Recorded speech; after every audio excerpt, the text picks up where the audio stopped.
Hello YouTube! Welcome in. We are back with some Kinkymations, and I've been recommended to check this out. The full Pokemusu showcase for Gen 2. This was done at the end of last year, so only 7 months ago. Not too bad. But Kinkymations is a professional artist, and apparently has made pokegirl versions of a whole bunch of Pokemon. I don't know specifically how many, but yeah. So we're going to turn off our music here, and we're going to go watch the video. Yeah. I turned every Pokemon into a cute monster girl. So every Pokemon? This is Gen 2, also known as the Johto region. Yeah. Now, before we get started with this showcase, I just want to show... Do you have a video for the Kanto region? I tried to look around for it, and I couldn't find it, so we're starting on Johto. So... yeah. Off the fact that there are 3 main rules for this project. This is a character design project, and it wasn't going to be fun without a little bit of a challenge, so here we go. Rule number 1 is respect the silhouette. The Pokemon has to look like the Pokemon, regardless of what pose it has. Rule number 2. Yeah, makes sense. Makes sense. Like, if you're just using... if you make a character based off of something, and you can't actually understand that that's what the character... that something is what it was... then you're just kind of like adding elements to a character. You're not actually making like a personification sort of idea. Is respect the vibe. If the Pokemon has a certain like type of vibe, like if it's cutesy, the monster girl has to be cutesy. If it's threatening, the monster girl has to be threatening, and so on and so forth. And rule number 3 is... so like Steelix would have to be big, imposing, and intimidating sort of idea. Is to include as many characteristics of the Pokemon as possible in the monster girl. That means that anything that's weird skin color, no arms, 5 legs, weird eye colors, 3 eyes, whatever, all that stuff has to be included. If I don't follow these 3 rules, I failed, but I honestly think I did pretty good. Hey. Now then, this... I'll be the judge of that, or one of the many judges of that, because apparently this is very common to react to. Video is just a showcase version for Gen 2. This is the video that you're going to want to use if you want to react to the project, or play Smash or Pass, or just use it to make content. Ah! And if you do use it to make content, please let me know. Show it to me, link it to me, I don't care. I love it when people react to this stuff. I've put like 2 years of my life into this project, so I enjoy seeing it. Bet. And that's about it. Enjoy the showcase. Chikorita.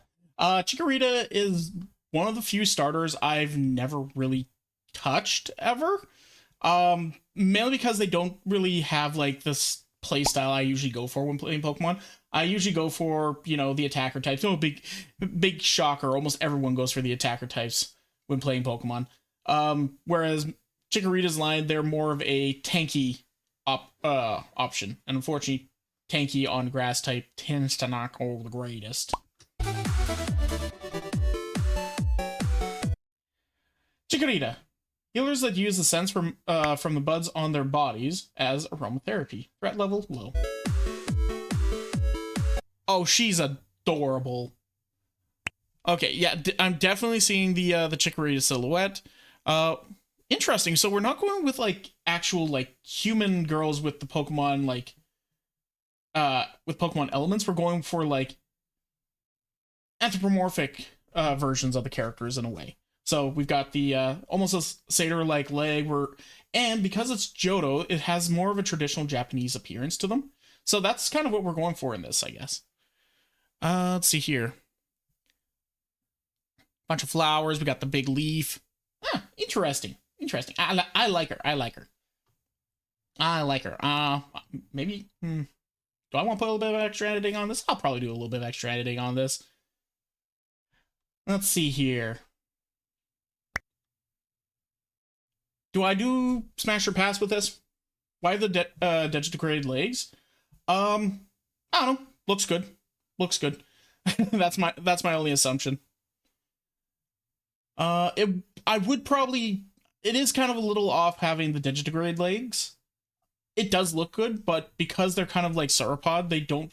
sauropods don't normally are not usually portrayed with having that style of leg. But I don't know, it's a pass for me.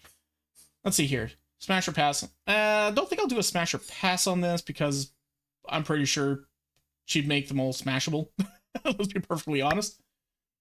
I'll let her know if she sees it in chat. Okay. Yeah.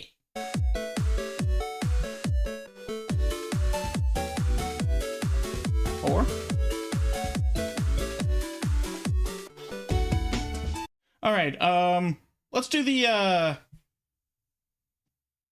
B, C, D through A, B, C. Let me write up a tier list here really quick. Let's see here.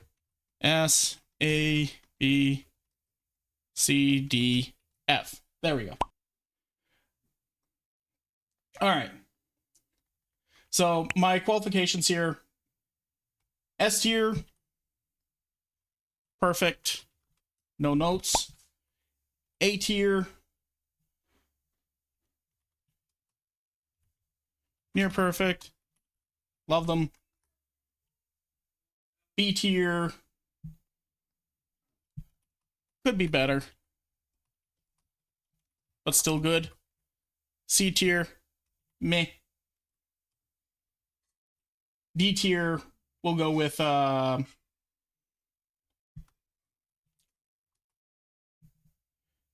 all. And F tier, just fail. Just fail. Do I have a notepad thing here? No, it doesn't look like it. So let me just add a notepad here so that we can just have this available. Okay. So Chikorita, I will give, let's say, I'll give her a B tier. I'll give her a B tier. She's not really like my cup of tea or anything like that, but she's very pretty, very attractive. I enjoyed. Could be better, like, once again, taking away like the digitigrade legs, giving her more stocky legs sort of idea for the sauropod angle. Potentially would have helped, but that's pretty much it. Yeah.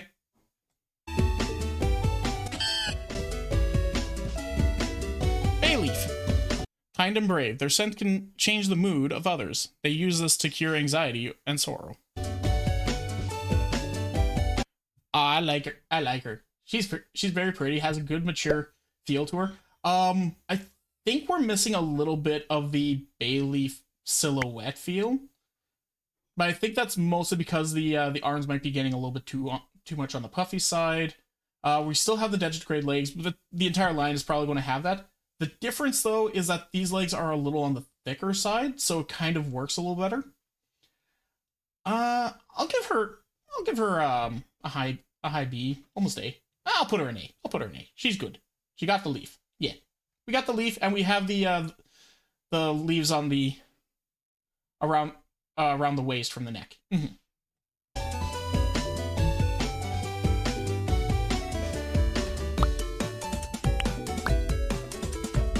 Yeah, I saw the thread explanation. Meganium.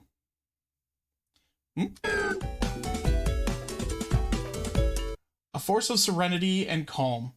Their scent can heal all afflictions, and even dispel curses. You know, maybe I should take a look at the silhouette. Silhouette, aside from the antenna, we're missing a lot of Meganium features here. Like, I'm not seeing like the rose petal. The feet are making me think something completely different. I think we're missing a lot of the Meganium silhouette. That's about it, but I wouldn't give this a fail. That's why. She's got the big robe going on. We don't have... I think we probably could have pushed the flower a little bit further. Probably brought the hair back a little bit more because, once again, it's kind of making the silhouette look more Obama Snow, other than aside from Meganium. Honestly, I think we could have gone thicker with her. I think we could have gone a little bit thicker, but that's about that's about it. I'll give her a B. I think I liked Bayleaf the more out of this line. I like her. She's got a very mature look to her. I do very much enjoy her, but if we're going to be ranking her based off of like looks to the Pokemon and all that, I think Bayleaf probably did better out of the three. Mm-hmm.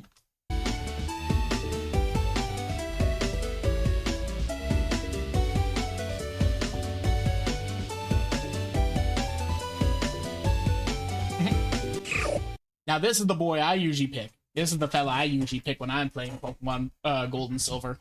Cyndaquil. Let's see how you did. Okay, this is giving me more Typhlosion currently, but that's to be expected. Cyndaquil's flyer is like on their back, so. Anxious and timid. They tend to worry all the time. They can't control the fire that comes out of their backs when distressed. Threat level low. I would have given them a little bit of a higher threat level, but yeah, let's see. Oh, they're very cute. They're very cute. Got a little bit of a samurai feel going on with them. Got the flames coming out of like their entire backs. Their eyes got the nearly closed eyes going on. You know what? I like this. I like this. I'll put them in an A tier. I don't know if I'd put them in like perfect no notes. High A tier. High A tier, I think. Yeah.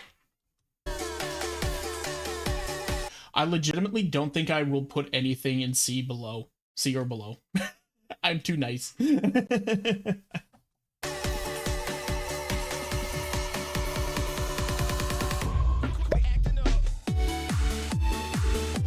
Get Start to react with you. Nah, this isn't her thing. Lava.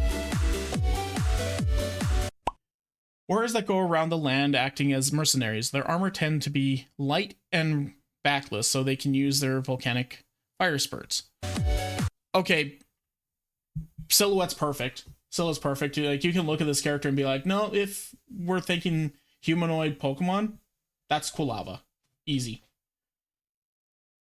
Are these going to be all Japanese / Shinto priests? Like, probably, because that was a very large theme for the Johto region. Like, Johto was kind of like feudal Japan feeling sort of idea. So yeah, probably will all look very similar to that.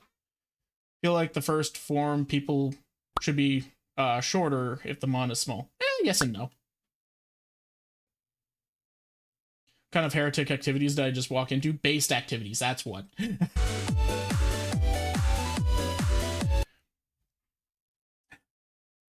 Booty.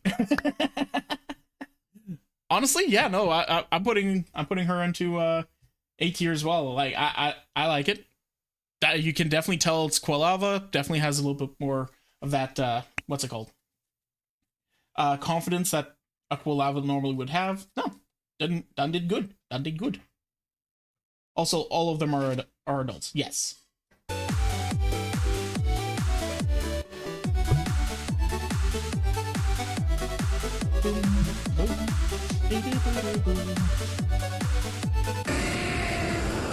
Typhlosion, my boy. Legendary warriors that travel to protect the weak, their bodies can explode into flames at command, which is why they barely wear clothes. Fair enough. So they're kind of like a barbaric people. I think we've almost got a good silhouette here, but for some reason when I'm looking at the top here, I'm seeing more Gyarados. I don't know why. I think it might be because like this angle here with these frills kind of make you feel more Gyarados. Not too sure. I can definitely see the flames. I think if you push the flames a little bit further, it would have worked a little better for the silhouette, but let's see the final. I like her. Don't think I'm going to S tier her. I think Cyndaquil and Quilava did better, but I like her. And once again, I think we could have pushed the fire a little bit further. I think having the long hair, because that's the thing, they're kind of like short short-haired characters, right? That one's weird. Weird looking Gyarados. That's one weird looking Gyarados. Ah, I see. Well, yeah. Oh, the silhouette. It's no longer going to look like Gary. S for Smash Tier. But they're kind of like a short-haired badger type animal, right? So I think given them like a long hair might mess up with the silhouette. If we had taken that out, probably would work a little better. Ah, either way, I like it. I like it. These are just my thoughts, of course.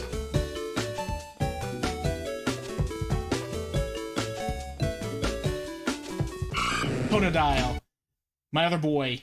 I will choose Cyndaquil more often than Totodile, but I will often choose Totodile, and I'll tell you one reason why I will usually not pick Totodile in just a few minutes here.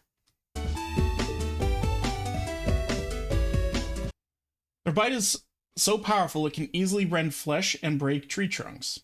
They enjoy biting anything they can get their hands on. This is a very busy silhouette. I'm seeing the energy of Totodile, but I probably would not have been able to tell you, like, which Pokemon... Never mind, the tail. The tail would have been able to help out with that. Would have still been a little tricky to tell if this is Totodile or not. I do like the threat level is medium, which is the same level as Typhlosion, though. But they're also nippy little shits. Oh! Oh, she's cute. She's cute. I like her.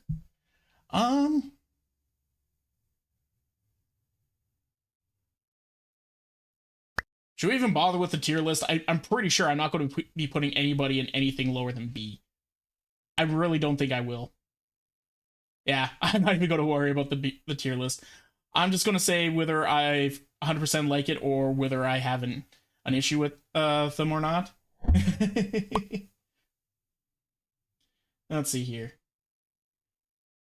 Where did I put it? Oh, it's right there. Yeah. I pose a Screaming Peach. Acha. Side special. True.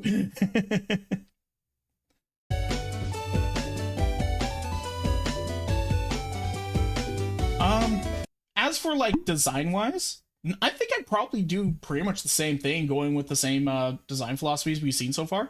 Like, we got the tail, we got the red, made her a redhead, which makes perfect sense for the scaling and all that.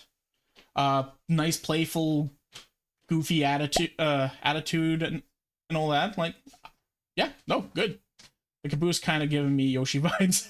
A little bit, actually, yeah. For something to saddle up on? You don't say. And this is the reason why I don't pick Totodile. Maybe a controversial opinion for some people, but Croconaw is not my favorite middle form. If I pick Totodile, I actually will skip the Croconaw evolution line and just keep him Totodile until level 30. Am I dumb for that? I don't know, but it's fine. Let's see if she fixed it. Okay, yeah, I definitely would be able to say Croconaw. Because it's kind of got like this caveman-y pose to it. We got the club.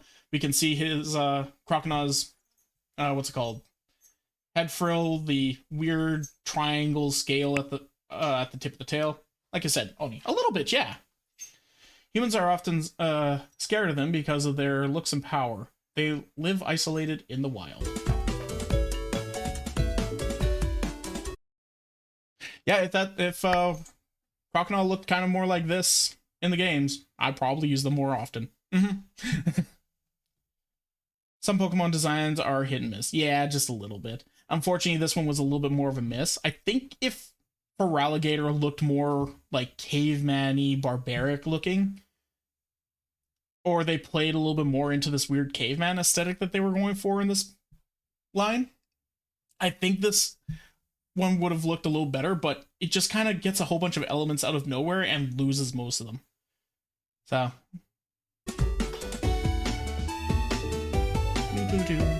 Now let's see my boy. I love Feraligatr. hate what they did with Mega for Alligator. But my boy, giant and incredibly powerful, they are leaders of crocodile gangs, and despite their looks, they tend to relax in their swamps. Get out of my swamp! So, we've definitely got a bit more of a powerful look to them. I can see the tail is kind of cutting up the, the silhouette a little bit more, but I could definitely say that this would be a Feraligatr just by looking at them. Once again, going for a little bit of a longer hairstyle might be doing a bit of a disservice to this character. Going for a shorter haircut might have been a little bit better because, you know, warrior races tend to have a bit shorter hair or like more unrefined hair. Just because, you know, it's simpler to take care of that way. But all in all, I could definitely look at this and be like, okay, we're looking at Pokemon as people, women look. Yeah, I would probably say Feraligatr. Mommy, sorry, mommy, sorry, mommy, sorry, mommy. I like her. No, this is a very good representation of a Feraligatr. Big, buff, powerful, kind of like hunched and imposing. No, I think you did good. I think we did good. She might have to go to the bathroom though.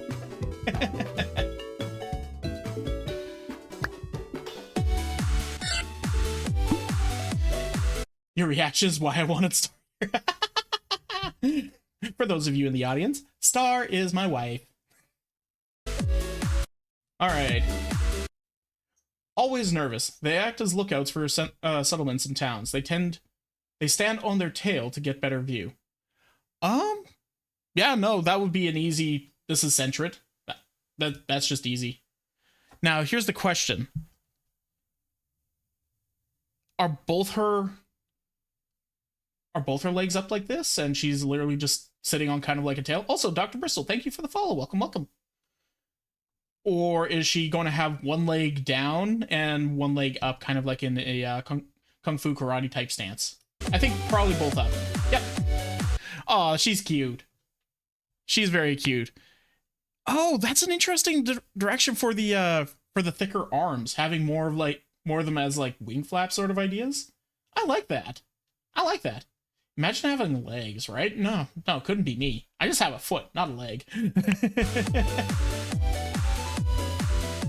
Just came from your Dylan Hollis video on YouTube. Hey, welcome, welcome. We're actually going to be doing another one of those a little later. I like them though. Did a good job with this. This is easy Centret. Ferret. Oh.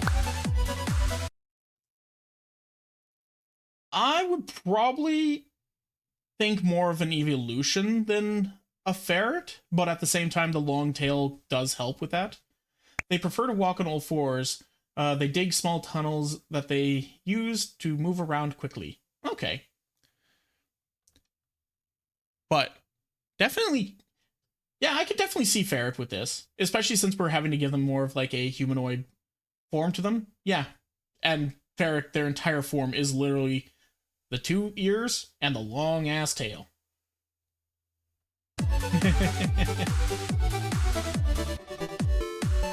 Very cute. No, yeah, you did good. Hard to really say. I guess this would probably be the equivalent of an S tier because perfect, no notes.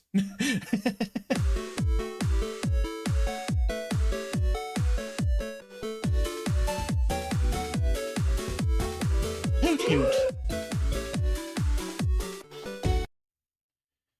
All right.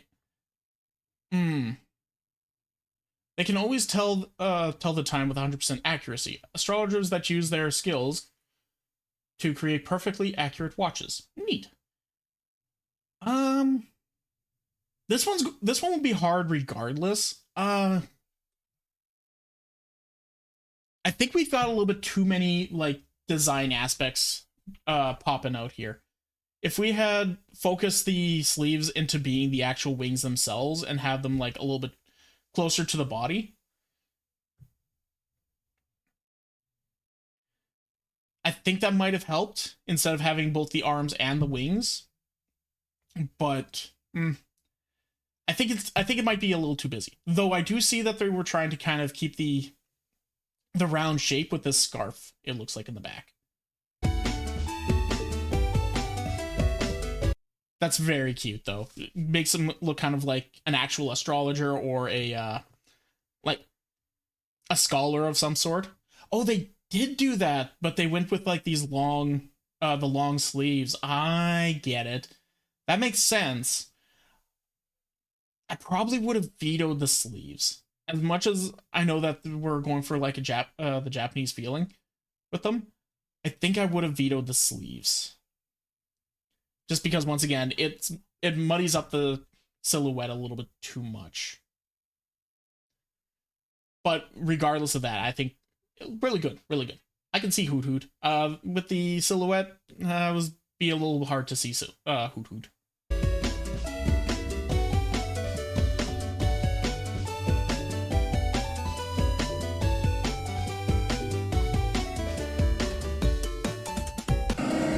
Knocked out. All right. Able to move around the night without making a sound. Often employed as assassins and spies. Yeah, I can easily see Noctowl. It's basically like even the same pose. We got the same menacing points at the top of the head, wings. Yeah, no, that's an easy Noctowl. Very much. Oh, I like her. I like her. Edgy. Oh, and very interesting like wing claw here. I like that. And once again, this is a situation where the longer hair kind of like works because it gives them the rounded head that is required without adding too much extra flair in order to pull away from the original silhouette of the creature. Once again, that was just one of the rules that Kinkymations gave at the beginning, so yeah, I like it. That's the only reason why I'm harping on the silhouette so much. At the end of the day, I don't care. I like it. Ladybug. One of the many Pokemon that is forgotten by everybody. They can communicate non-verbally via sense and signals. They form small farming communities.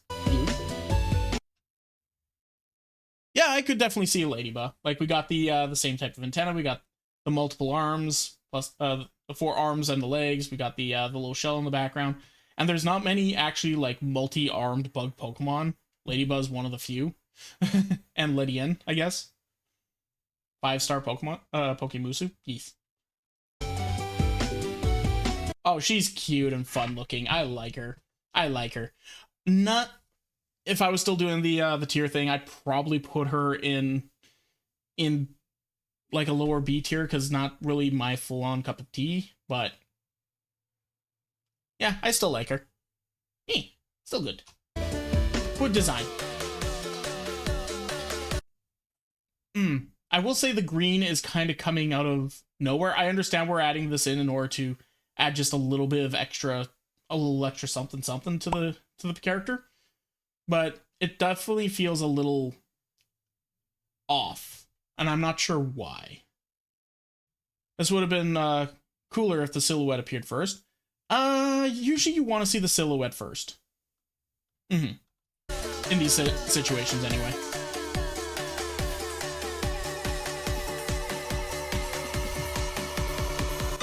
Lydian. Blessed by the night, these nocturnal warriors protect Ladybug towns with their unparalleled accuracy. Another 5-star Pokemusu. They have a very low threat level. Oh no. Oh, she's dual-wielding bows. That's kind of fun. So, kind of such a bit of an archer feel. Like, it's the same pose. It's the same pose. We got the wings opened up with the transparent insect wings. We got the 4 arms. Once again, easy Lydian. It'd be easy to get the 2 of them swapped, probably, but once again, based on Pokemon just in general, like, most people forget Ladybug and Lydian really even exist, I find.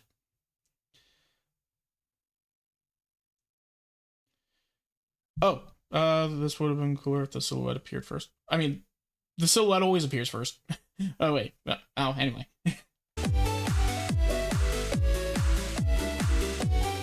Okay. Oh, I see. You were thinking, like, show the silhouette first, give it a moment to see if you can guess which Pokemon it is, and then show which Pokemon, then the actual, like, final form. Okay, I get you. And also, very good design. I love this. This probably an S tier's design. I can easily see this as that was a very weird place for that emote to pop up, but okay. See, this one, even though it has a bunch of black versus Ladian, who does have a little bit of black, but not like a huge amount, it makes more sense because the black on Ladian makes you feel like it's kind of like clothing, and then the white and red, or the peach and red, kind of makes it more like skin tone. So it makes sense for her to have more black. It's just in the lady buff, for some reason, the green just kind of threw me off for some reason.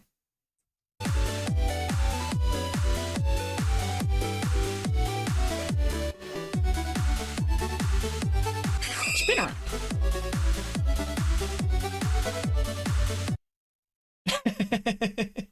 Okay, there's not a lot of spiders, so it'd be pretty hard to not guess Ladian. Or Spinnerack. Ladian. We just did Ladian. Spinnerack. I think we made the legs a little bit too chunky. Having the butt in the air does make sense because Spinnerack does, show off the face on its back end way more often because that's kind of like part of its design philosophy. So I think my only issue, once again, would just be the legs might be a little too thick. However, I really like her. Oh, clever! Turning the little front fangs into like the front hands for a Spooter. Makes sense. I like her. No, she comes out very cute. Makes me think of a mechanical looking Digimon. A little bit. Yeah, I can see that. Oh, has a belt with all the string and the yarn. Yeah. No. Not much to say on this. Once again, I would just thin out the legs. And that's about my only issue. And you would want to have the Spinnerack leaning forward a little bit more so it can show off the back end once, like I said. So no, good design. They lay traps using their webs to eat whoever is foolish enough to go into their forest. Their webs can be used for medicine. Really? That's an interesting thought process. Threat level high? Oh my. She's a man-eater. Ariados. Okay, once again, we went for more of a thicker leg, but Ariados does have the thicker leg design, so that makes a little bit of sense. Once the Spinnerack tastes the blood of 100 souls, she morphs into the vile Ariados. They only want to devour more victims and will use their own food to lure others into their lair. Ooh, spooky. Yeah, no, because you have the points sticking out like that, like this is easily Ariados. We are missing the unicorn horn right here, I think. But aside from that, I think pretty good. Will willingly kill you most of the time, or is deadly to be near is the high threat. Yeah, no, makes sense. There's the horn. There's the horn. I was expecting it to be like up here somewhere. But no, actually, now that I look at Ariados, yeah, it's pointed like straight forward. So having it more in the middle of the forehead poking forward makes sense. Mm-hmm. Honestly, I would give this an S tier. I would give this an S if I was still doing that. I mean, I could still, if I see an S tier, I'll just say, but like, boom, S, done. Yeah, no, very good design. Love it. I think that was actually intentional, having the horn off to the side a bit more, because it looks kind of like an Oni horn in a way. It's not centered, but that's not a problem. I kind of like it when you have like a character that's looks like they should have two horns, but they only have the one. Mm-hmm.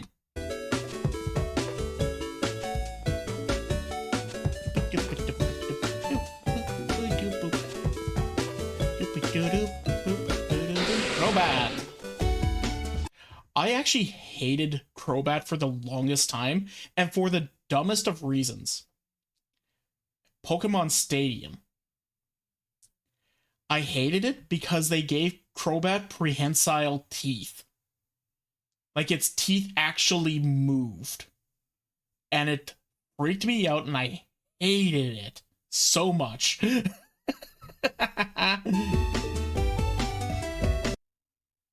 A Golbat that manages to find a lord they respect will transform into a Crobat. After swearing an oath of loyalty, they will forever serve and uphold their lord's ideals. So kind of like samurai design. Interesting. You can easily say Crobat. You can easily say Crobat. I'm curious how this is going to look in the final design here. I think this might be more bangs than anything. But okay, she's kind of like got her knees down and pointed back up. I gotta see the final version of this. Okay. Yeah, no, look at her. She's very upsetty. At least her teeth aren't moving independently of each other and the rest of her jaw. Why did they do that in Pokemon Stadium too? I hated it so much. I like it. It's Crobat. It's Crobat. No notes. Easy. Done. I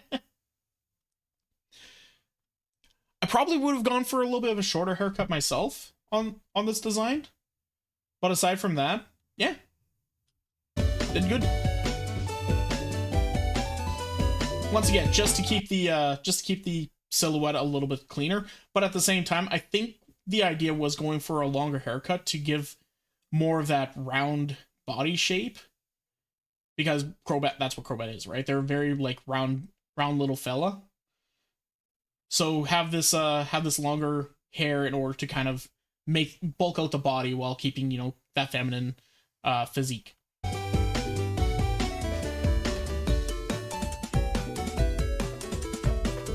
Ciao. Oh, that's cute looking.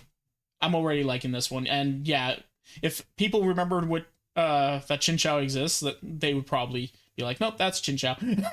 Poor Chinchou. It's such a cutie, but it's one of those Pokemon that nobody really remembers because it never got a chance to go into any form of metas, period, ever. Or they did pretty much nothing with them. Their antennas generate strong light. They serve as natural lighthouses, and sometimes they work with sailors to send signals. They send sailors signals. Send sailors to signals. Wait, work with sailors to send signals. Why did my freaking brain die on that one? Filler Pokemon, pretty much, which is sad because it's such a good design. They can walk on land. Well, that's good to note. Okay, kind of went for more of like a Selkie, kind of like Blythe is. More of a Selkie design where where we have like the flipper feet and hands going on. I like. Probably no notes. I like them. Not my type, but I like them. Actually, no, I would probably make the character look fairly similar to this. Yeah. Now, what did you do with Lantern?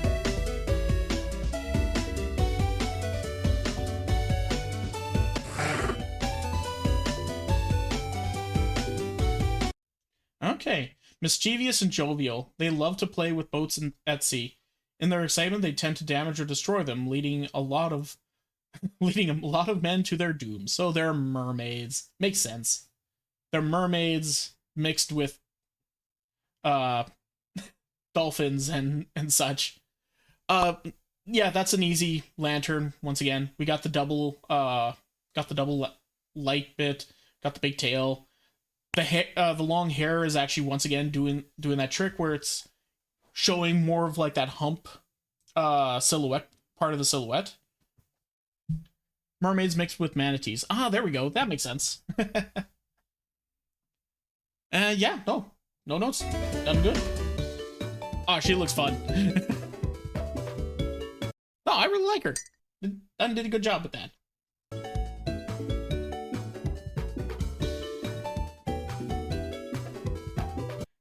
Going back to the ladybug bit, once again, I feel bad for harping on the green part a little bit when I'm leaving this one alone, but I guess the green just kind of felt a little off. It must have been kind of a Japanese culture design that Kinkymations was trying to add in or something like that. But this one, like with the black and the red, even if that's not part of the original character's design, because it's more of a muted pullback, it's not pulling away from the original character concept, I guess. I don't know. I might be looking too deep into it. I might be thinking a little bit too hard. The green just kind of threw me off back then, I guess. It was weird. Pikachu! The original form of Pikachu. They can't control their magical abilities and will release electricity, damaging all around them. Their favorite desire to master their abilities... Their fervent desire to master their abilities leads them to evolve. Nice. Yeah, though, that's Pichu. That's Pichu. And actually, the long hair is even working towards this because it's kind of helping with that, with a little bit of that tail design. Even though I can see the tail is actually like right up here. I cast Thunder Spell. Yes. But I can easily see Pichu, and it's all thanks to the friggin' ears. Looks like a little doll. I will say that the clothing kind of throws her off a little bit based on like what we read in the little direction here. I think because right now she looks more like just a town girl sort of idea, and a little bit less like a sorceress in training.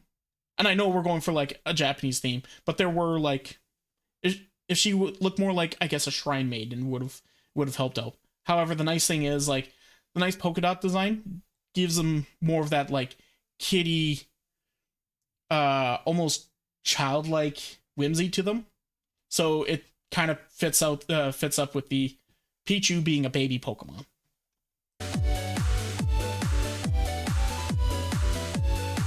Not my favorite design, but pretty good.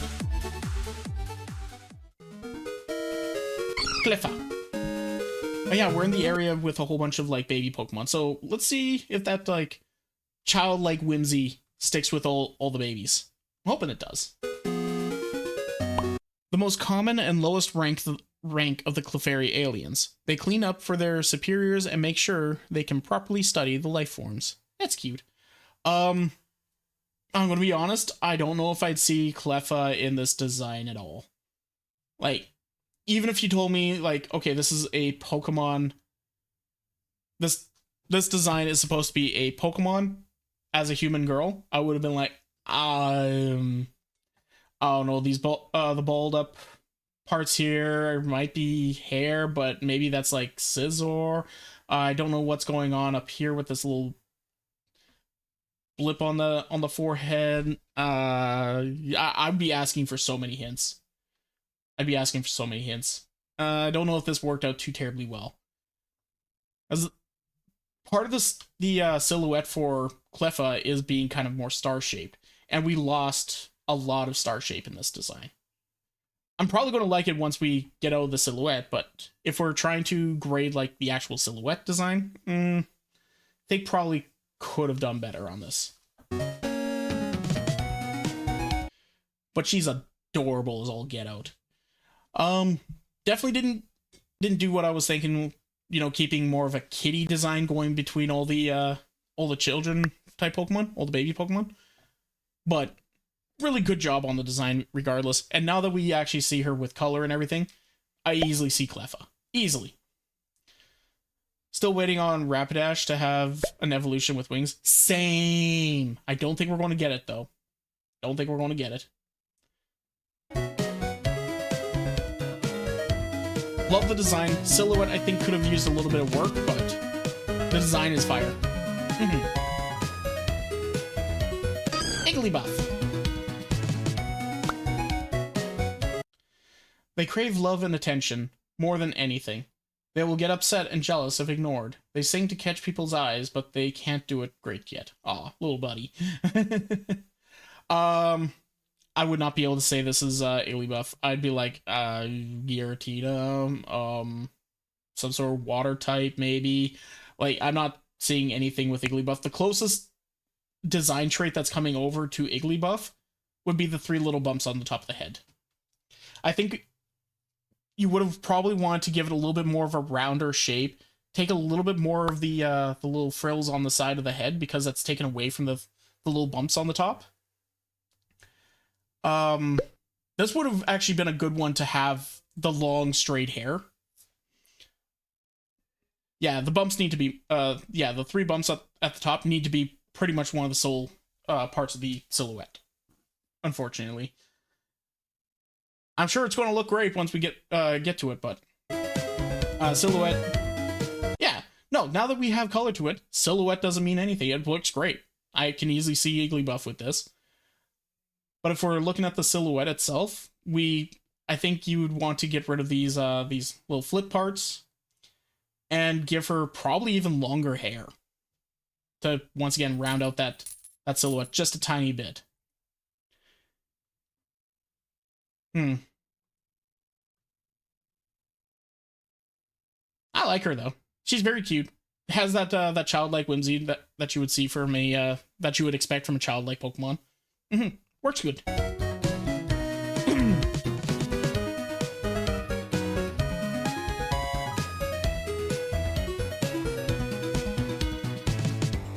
Oh, also really quickly, once again, just because I feel bad being like a harsh critic or anything like that, all these designs are fantastic. Like, I've loved every single one of these designs. I'd S tier every single one of them. I'm just trying to look at them with kind of an impartial thought and give my first feelings towards it. That's all. And I'm just trying to be like, I'm trying to be impartial sort of idea. That's all. Pokekey, the Gen 2 Pokemon that we got in Gen 1 multiple times. Like, we knew about Togepi way early. They keep parts of their eggshell as shields, even as adults. They impact the emotion of everyone around them, spreading happiness to whomever is close to them. Okay. Yeah, like, see, this is kind of what I was talking about with Igglybuff, right? You have, we focused on the points on the top of the head a little bit more, so that's reading Togepi. And because of the long hair giving more of that, like, solid shape, I suppose, it gives you more of that roundness that Togepi naturally has. So I could easily see Togepi. I'd probably still question, because Togepi's a hard one. Togepi, Igglybuff, Cleffa, Pichu, they're all hard ones. They only have one real design trait that's really sticking out with their silhouette. But you went with the same pose on Togepi, you got the little points on the head, and you went with a very, like, simple silhouette. So, yeah. No, I think this works very good for Togepi. Oh my. I was not expecting her to be basically nude just with a few pieces of shell. It's free with the crown. Yes, pretty much.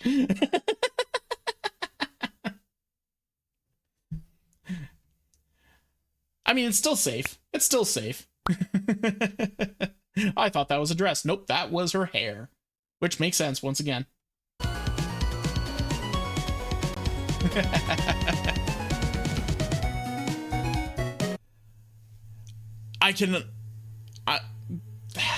The head points, I can see that being very difficult to work with, and wanting to keep him more like a humanoid shape, but still the Pokemon itself.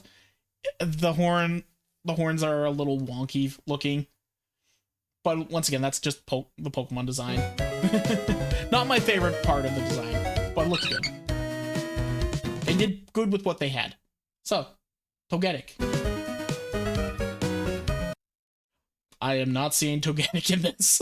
I'm going to be perfectly honest. I'm not seeing Togetic. Looking at it a little bit longer, I can see it with the wings. I can see the little crown that we've got going on. But the rest of the silhouette, it's too busy. I think it's too busy. Togetic is the result of a Togepi that finds true love. They'll devote themselves, the well-being of their the well-being of their loved one until their dying breath. They spread joy and the world, to the world. Okay. Yeah. I'm not seeing Togetic, sadly. Once again, maybe seeing. Just keep going back to Gyarados for some reason, but like. I'm not sure who I would say. Maybe Scizor? I would see more so, because we have, once again, the crown. We got the wings from Scizor. We got like a larger arm. If we're kind of just looking at the pose, we can see the head here and kind of like a little bit of a little hip angle going on. So I would probably attribute that more towards a Scizor design than I would a Togetic. But once again, once we add color, yeah. Now I can easily see Togetic. That's why I always tell you shouldn't always like put every single stock into your silhouette. Because sometimes the silhouette just isn't going to work. And you only see a character as a silhouette for a very minuscule amount of time. Let's be perfectly honest. And it only helps with like actual character design. Not for the actual like use of the character. Like this looks great. Easily identifies as Togetic. I think still a little bit too busy. Probably if we had, let's see, we wanted to keep the long hair because of the Togepi design having the long hair. I can see that. I think getting rid of this this scarf going around the top of the head, getting rid of this longer part of the dress, and maybe even then that probably wouldn't work too terribly well. Hard to say. I would almost say might need to do a full redesign on this one, but it still looks great. Like final execution looks great. It's the silhouette that we're thrown off with, which is unfortunate. Still love the design. Still love it. 5, 4, 3, 2, 1. Next. Natu. I love Natu. Natu is best bird. Out of all the bird Pokemon, Natu's my favorite. Xatu, Natu's perfect. They have the ability to take a small glimpse into the future, but this ability requires a lot of focus, so they live in isolated villages to concentrate better. Makes sense. And looking at this design,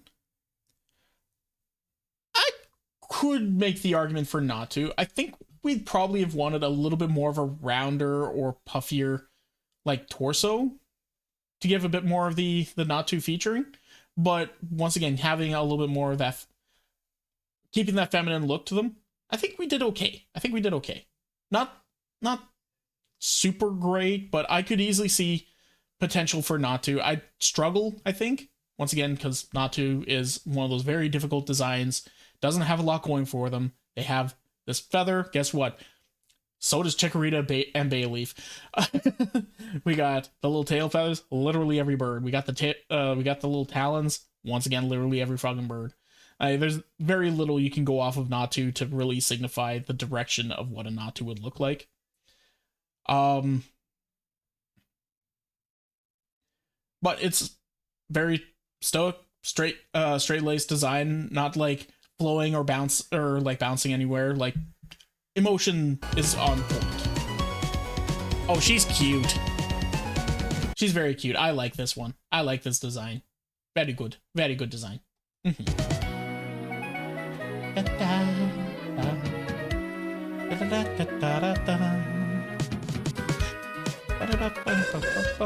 Xatu.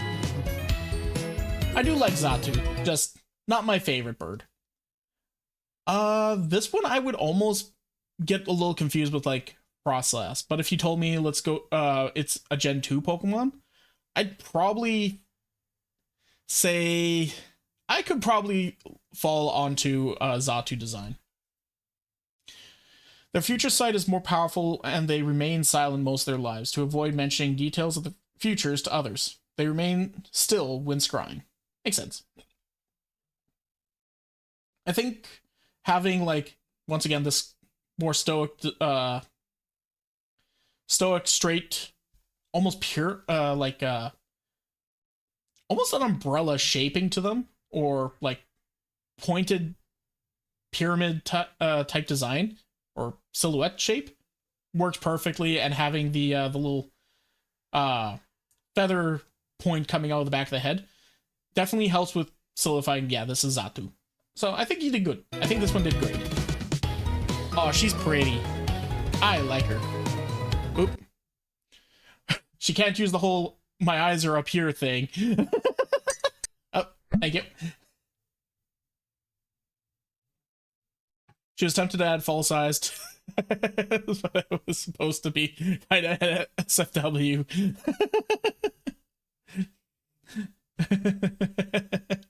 So she put them where she did. Makes sense. That makes sense. But still, once again, if you're looking now and she can't be like, "my eyes are up here," you can, because the whole idea is like, nope, you have eyes down there too, buddy. Very good design. Very good design. It's my wifey. My wifey is sheep, so we got Mareep.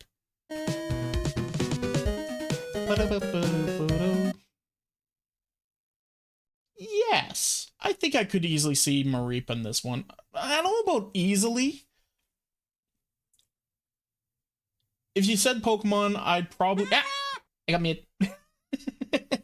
If you said this is, once again, going with the idea of, okay, these are Pokemon, Pokemon girl designs, I'd probably look at this one, be a little confused if you narrowed it down to Gen 2, and I noticed that this little part right here, I could potentially be like, oh, okay, probably part of the Mareep line, but I would probably lean more towards Flaffy. I think we don't have enough, like, fluff or, like, bulk in the lower half. They are the largest wool suppliers in the Johto area. A Mareep can grow a full coat within a week. Their wool retains electrical magic and will discharge if not handled with care. Makes sense. Great design. Good design. I like this one. I like her. She's very cool.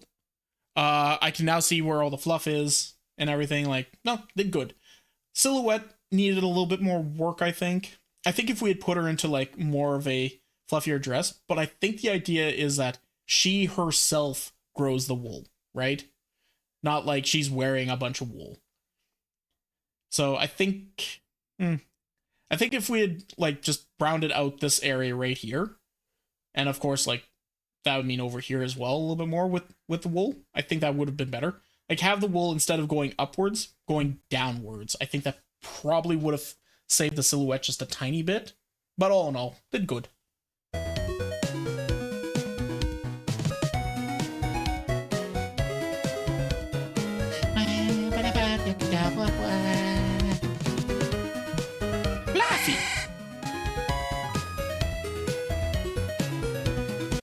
Okay, Flaffy. They lose some of their coat, but the remaining bits will be of exceptional quality.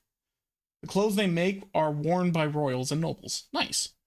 Not gonna lie, I don't know if I'd see a Flaffy right away. This is definitely a weaker silhouette than the Mareep. Like, the Mareep was more Flaffy, I feel, than this one is. However, once again, we have the tail here. I think if I see this one next to the Mareep one, I probably would have given this one, would be like, nah, probably, this one would probably be Flaffy, because all the fluff is aimed up to the upper half, right? Whereas Flaffy's did have fluff all the way through the entire character, just didn't have a lot of it at the bottom half. So I would say, yeah, no, this would be Flaffy. It would take me a little bit to figure it out, though. Oh, there she is. That's a lot cuter than I was kind of expecting. Because I was seeing her more straight-laced, but now that yeah, we need to keep the emotion of the Pokemon, right? She is wearing fluffy wool clothes, by the way. Yeah, no, makes sense. Oh yeah, no, you're right. Yeah, she's got like more wool on the inside because she's probably a little cold, right? So let's get a little bit more wool in there. Honestly, love the design. Outside the silhouette, we did good. Done did good with this.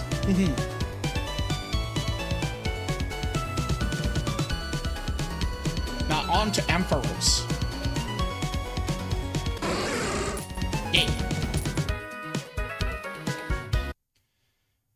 Ampharos. Once again, yeah, I could see this one as Ampharos, if only because of the tail here. It's once again I think this is once again a situation where this Pokemon just doesn't have a lot going for it in terms of like an actual silhouette or like noticeable design points. The only points of an actual design it has is the tail with the little ball at the end and the ear bits. But that's about it. Yeah, the ears kind of got hidden a little bit, but because of this tail and these bits here, I could easily see the Ampharos design. And if I see this one as Ampharos, the last one's... Yeah, I looking at the three silhouettes back to back to back like this, I can see them all a little bit better now. But I love Ampharos. Electric Pokemon are always so cute. Agreed. At this stage, they lose their wool permanently. Their final batch is so perfect, the clothes have magical attributes. Neat. Interesting. I don't know if I'd have gone with black, though. Going for the white wool probably would have been better, but then again, Ampharos has a lot of black detailing on its character. So yeah, no, I can understand this. I like the design. Works. Once again, it's Ampharos. Loved Ampharos and its entire line. I prefer Flaffy and Mareep over Ampharos. Mega Ampharos is pretty good. Black Sheep reference, I think? Probably. Where was I going with that? But Ampharos is admittedly like a lower on the totem pole of design. Oh, sorry for punching the mic. Lower kind of on the totem pole of design. Good designs, in my opinion, for the line.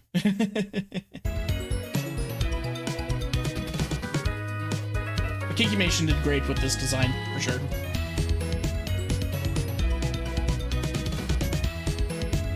Awesome. Yeah, no, that's easily Blossom.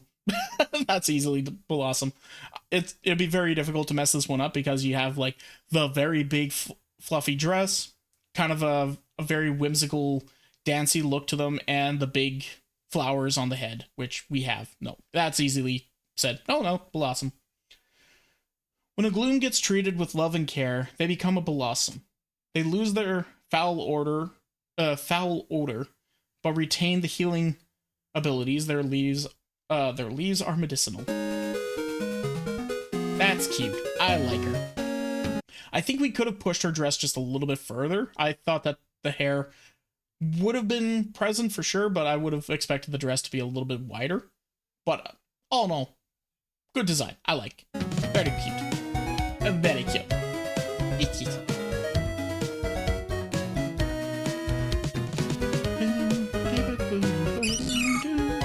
Meryl. I mean, it's the tail. The tail makes it Meryl easily.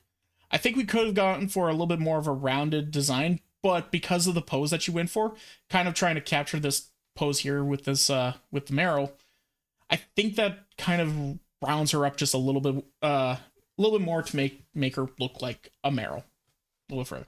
Because yeah, without this tail, would have been a little tricky to figure it out, but done good. They are prolific divers. They search the river and ocean floors for treasure. They also clean debris and recover lost items from sunken ships. Nice. Aw, she's cute. She's cute. Look at the little diving mask. So doofy. So cute. And all the little treasures on her waist here. Japanese pearl diver inspiration for it. Nice. Azumarill. Yeah. The tilted ear, the slightly cocked ear. Once again, we got the long, jagged tail coming out. That's an easy Azumarill.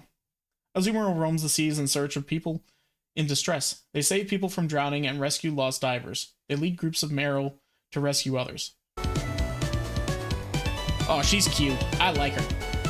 I'm saying that way too much, but like, what do you want me to do? Like, she got all the design aspects are perfect for her. She's got the white bottoms with the blue toes. We got the blue upper half. Got the very round silhouette here with the proper ears going on. Yeah, no, it's Azumarill. Don't apologize, Dragoon. Say it with your chest. Pseudo-woodle. Interesting. Like, this one's hard to get wrong. We got the hands, we got the little spray on the top of the head. Yeah, that's a pseudo. Yeah, it's just straight up a pseudo. They pretend to be trees in the forest and remain still for hours at a time. They are deathly afraid of water. Aw, buddy. Red level medium. Aw. That's cute. That's very cute. Like, yeah, it's a pseudo-woodle. It's one of those designs where it's like, how do you get that one how do you make that one wrong, right? Just straight, simple, will just stand there and has their hands out. I do like the rocky texture or like the cracked textures they put onto the actual like finger ball things, because they're pseudo wood. They're not actual wood. They're rock that looks like wood, right?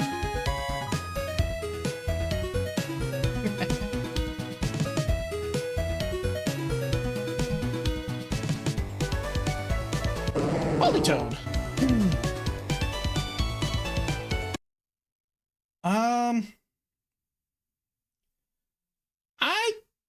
With a little bit of work, I would probably come to the conclusion that this is Polytoad. We got the right pose, we got the little curly Q on the top of the head, but that's about it. Once again, though, going to be very hard to get like this exact kind of what's it called? Silhouette for a humanoid style character. So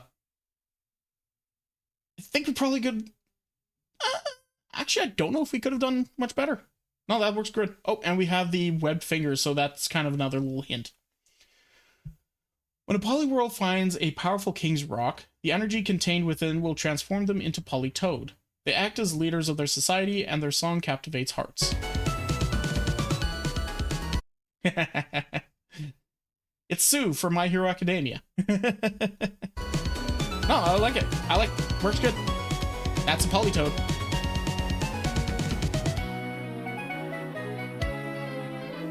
Yeah, good design. Pop it. That would, yeah, no. Literally, you just chop off the head. That's just a Hoppip. Everything else is gravy. The head is doing all the heavy lifting on this. They are so lightweight that strong winds will carry them with ease. They welcome this, and they let themselves be carried with glee. Yay! I'd probably do the same thing. Not gonna lie. Oh, look, she's so stupid. She looks so stupid. She's just a happy little fella and just like, yay! No, I love this. Hoppip, what can I say? Easy design. Pass. Perfect. Yeah, we're good.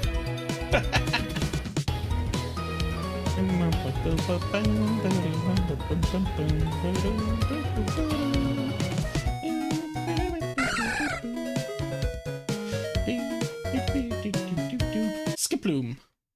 This one's a little trickier. I'd probably almost say Blossom for a little bit of this design.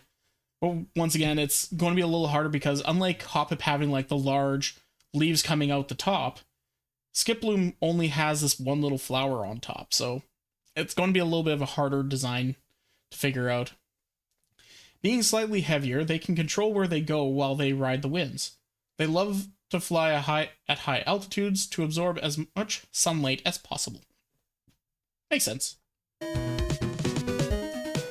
Aw, she's pretty. I like this one. It's one of those situations where it's going to be a little bit harder to do. This is once again, one of those Pokemon that don't have a lot of out-of-the-box design or have the strongest of silhouettes. So it's going to be harder to design this character to have a noticeable silhouette to Skiploom, for sure. But we have a bit more of a rounded design. We have a little bit more of a subdued look to them because Skiploom feels like a more intelligent version of Hoppip. Less distracted.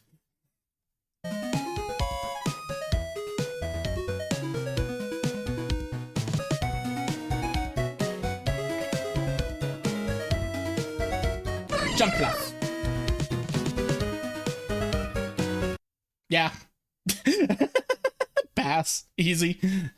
It's just a big ball on the top of the head and a rounded figure. No, that's easily Jump Bluff.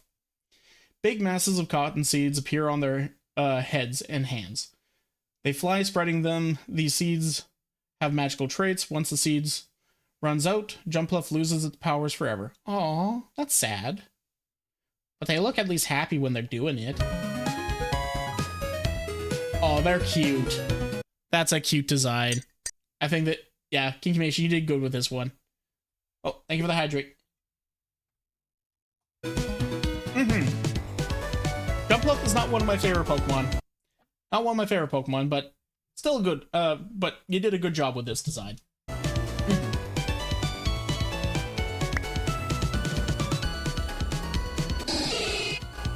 You know what? Fair enough, Scooby. Apom. Not my favorite. That's an Apom silhouette. Easily enough. Their tails are capable of grabbing objects and can carry more than their own body weight. Damn. Their nature is rambunctious, and as such, they tend to be troublemakers and thieves. Yeah, monkey design Pokemon. I like her. She looks like she's about to give herself a high five. If she had opened up her hand and had a little bit higher up to make it look like she was about to give it a high five, I think that would have been even better. But still good. Still good.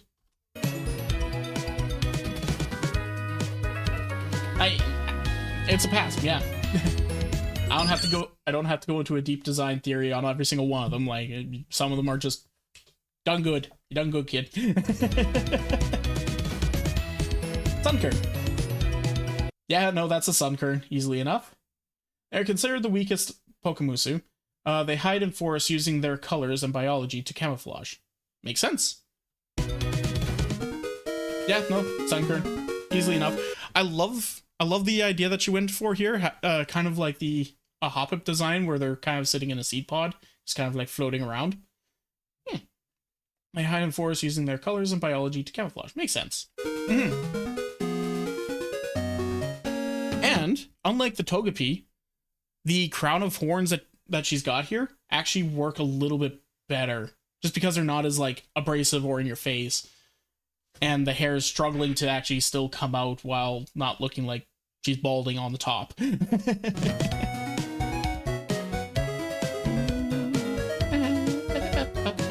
Sunflora, everyone's least favorite grass type Pokemon. I mean, I'm sure there's people who really like Sunflora, or just weak as hell. Get out, poor things. Yeah, I could see that as Sunflora. The sunflower head, petal arms, Plant vs. Zombies. Yeah, it makes sense. During the day, they act erratic and do all sorts of activities. Once the sun sets, they freeze in place until morning. Just, yeah, let's go, let's go, let's go, let's go.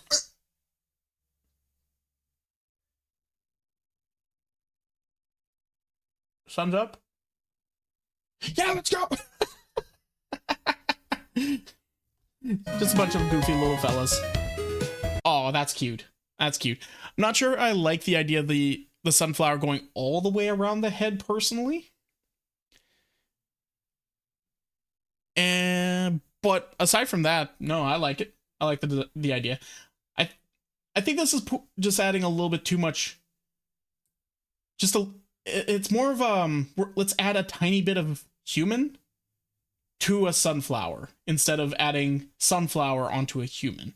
Is kind of what I'm looking at here. But aside from that, I like it. I like the design. Not my favorite, but still good. Sunflower is not exactly a treasure trove of inspiration. Let's be perfectly honest.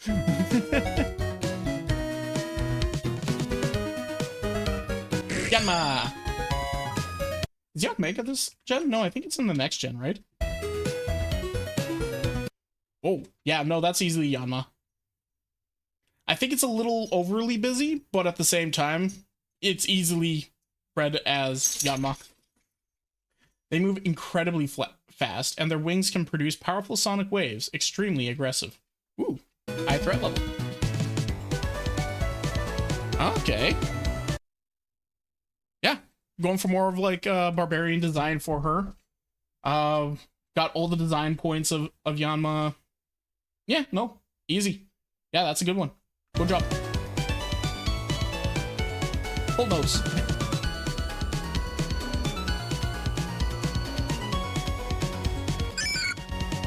Whooper. Everyone loves a whooper. The only thing pointing out that's saying this is whooper would be the little points on the side of the head, the gills. Aside from that, this would be kind of hard to see, and you could almost say Shine Show? But yeah, I think this one we could have done a little bit more with it. They pass most of their time submerged and relaxing. Their arms are in development. The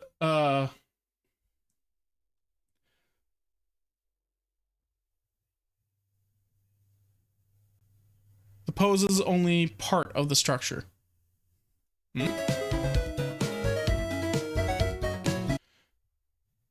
Interesting. So legitimately, like, the arms are still infused into the body. Interesting. Like, I can easily see Whooper now that we are seeing the full picture of the character. But I think the silhouette could have used a little bit more work. Maybe put a little bit more emphasis into the gills. That might be the easy way to fix it. A cute character.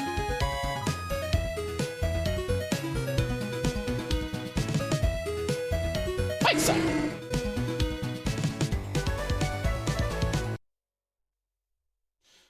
Once again, Quagsire is one of those Pokemon that doesn't have a lot of points on the design graph. They have, like, their iconic shape, but you can't really use that for a human, for the most part. The most you can use is, like, Sheath Thick, which we did, and the tail. That's about it. Also, like, the wave. So I could probably see this as a Quagsire, but it would be not the first thing to come to mind. Actually, might be the first thing to come to mind. It would just take a while for it to happen, because I'd be like, this is a Pokemon? Who would this... I can see it's a Pokemon, but I'm not... maybe it's waving? Maybe Quagsire, I guess? I don't know. Whooper that are really active will eventually evolve into Quagsire. They pass their time relaxing in ponds and rivers. They are very friendly. Oh, I love her. I love her. That's a good design.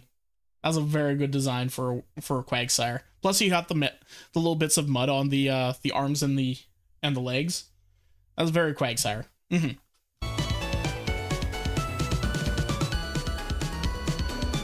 Also, gotta say, Kinkymations, very good job on making a thick girl.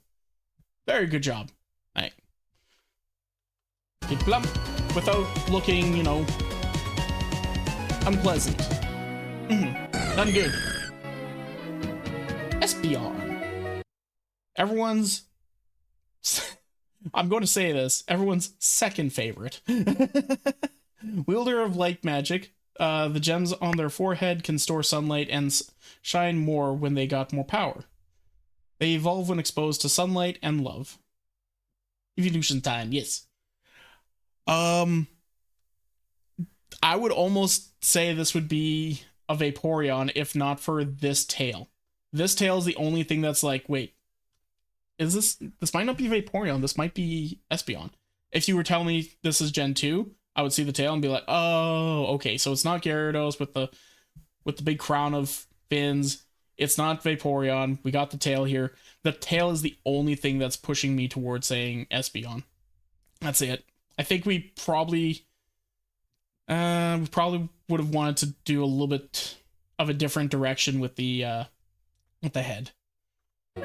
Too many points. Too many spikes, I think. Yeah, I think that's it. I think it's just too many spikes on her.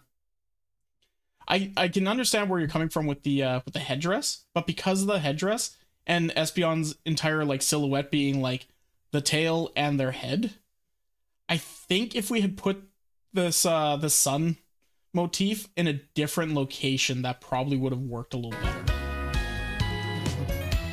Personal opinion, of course.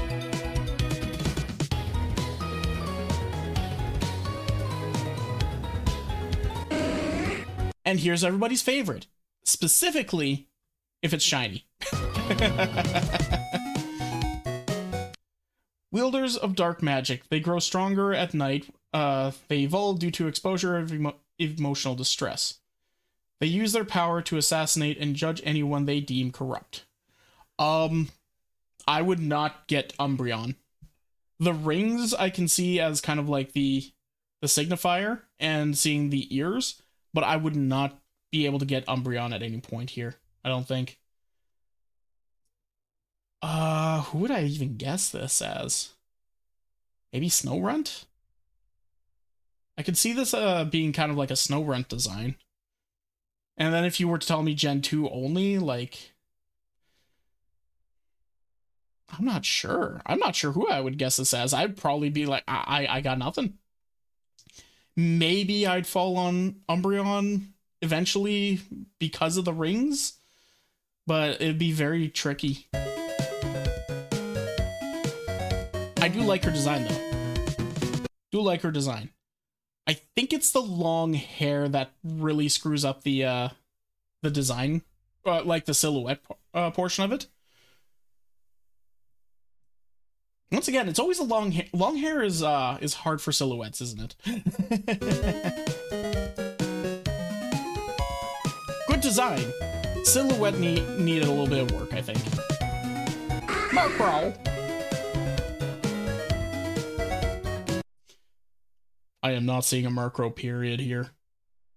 I'm seeing one of the birds. I'm not sure if I'm seeing Murkrow.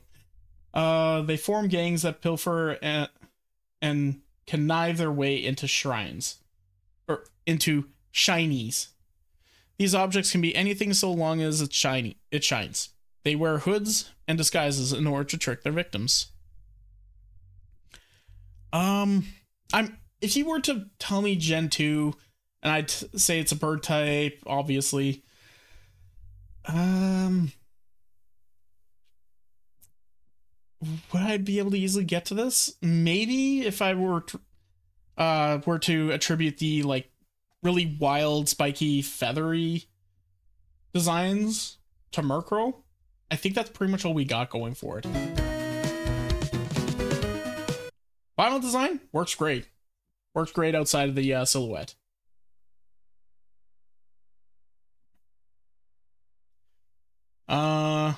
The silhouette itself needed work. Final design, I love it. Really good design. Well, I think probably could have gone with more of a whimsy expression, because pilfer and connive their way into shinies. She looks more like a geisha, I guess, where she's not really like, she's still going to connive her way into getting shinies, sure, but I'm not sure about the pilfering and anything along those lines, or using clothes in order to hide. I think the face just needed to be a little bit more like pointed, I guess, or maybe giving her more shinies like on her actual person. Not sure. I do like the red as the clothing because that's what we have on the tail feather, right? Slowking. Okay. I think I could almost come to the conclusion of Slowking here. I think the headdress needs to be a little bit more busy for it to work. But I could probably fall on Slowking for the final design. They are intelligent and wise with abundant knowledge and magic. A shelter needs to bite their heads for them to become Slowking. They wear a king's rock as a crown.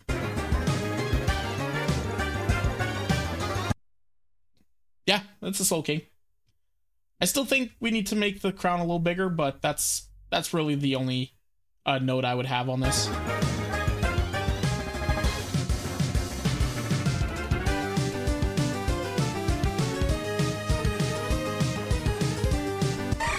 Mischievous.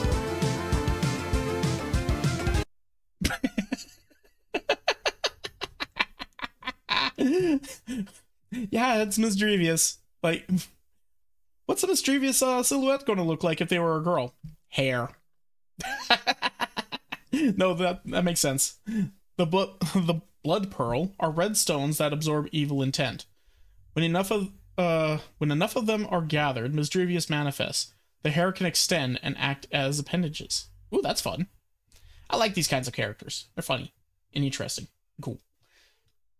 No, yeah, no, I would say, yeah, mischievous. Probably be a little tricky. Probably be a little bit tricky, but for the most part, yeah, no, mischievous.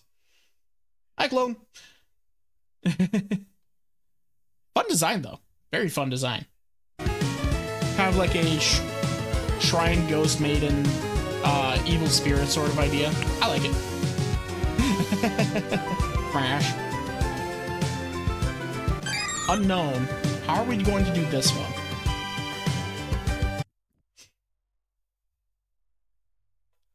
You're lucky I can see the E, because aside from that E being there, I would have a hard time seeing an unknown. Strange beings living in their own dimensions.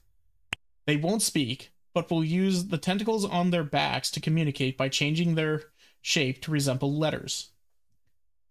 They have a single eye. Oh. So instead of having like multiple unknown for every shape, you just have singular unknown that can do every single letter shape. Interesting.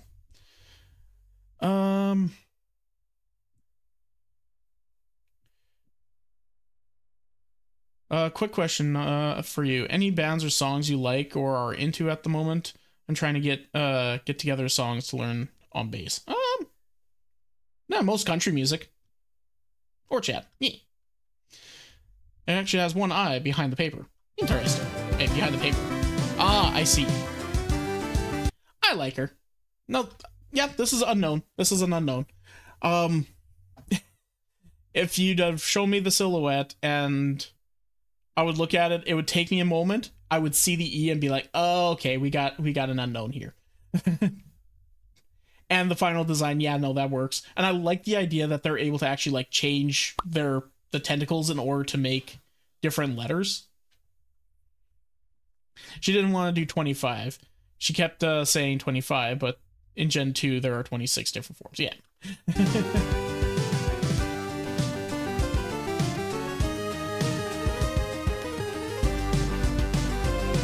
And also, I very much understand. I would have probably have just drawn one letter.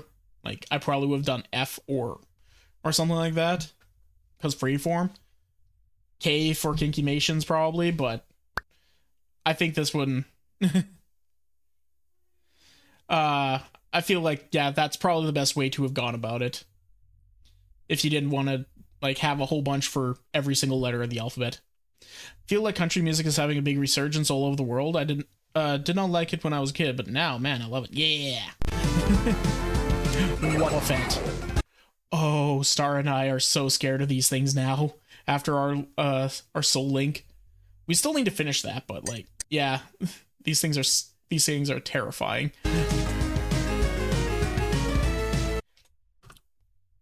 Do I... I think she could have been a little bit more top heavy. That's about the only note I could have given. But yeah, no, that's Wobbuffet. And I do like that the tail is another lady. Is it the tail or the entire thing that is Wobbuffet? The entire thing. The tail is its own little character. A strange slime-like being. Oh, they're slimes! They are shy and always hide from others. The actual Musu is the small one on the back. The blue one is a construct to trick observers. They counter aggression. Oh, so the black. Oh, the tail is supposed to be the real thing, and interesting. Oh, look at her. She's so scared in the background, just like, don't hurt me. Hurt the big one. Don't hurt me. Shade naked.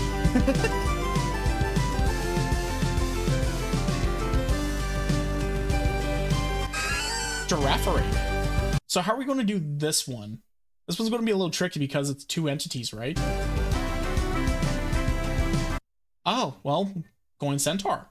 Interesting. Yeah, I would easily see this and be like, giraffe rig may... Nope, I would just say giraffe rig because we got the antenna at the top and we got the tail at the end.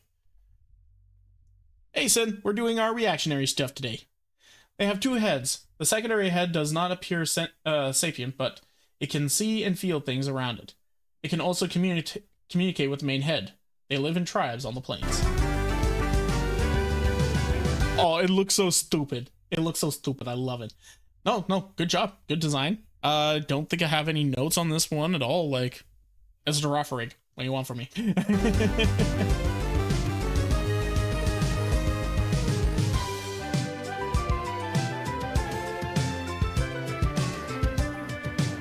Pingo.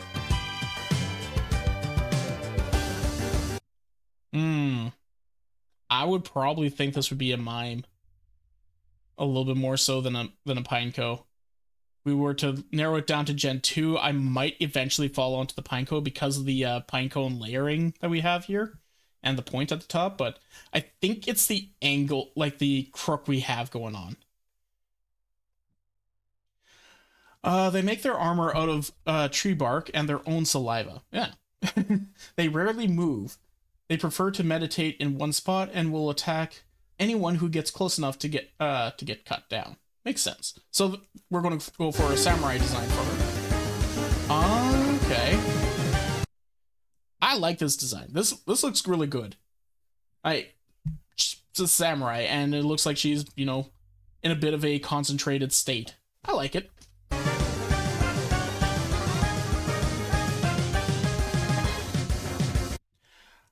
I'm not a fan of the fact that it said their armor is made out of wood and their own saliva, and there is like all this sticky green goo all over the armor. Not a fan of that. Fortress.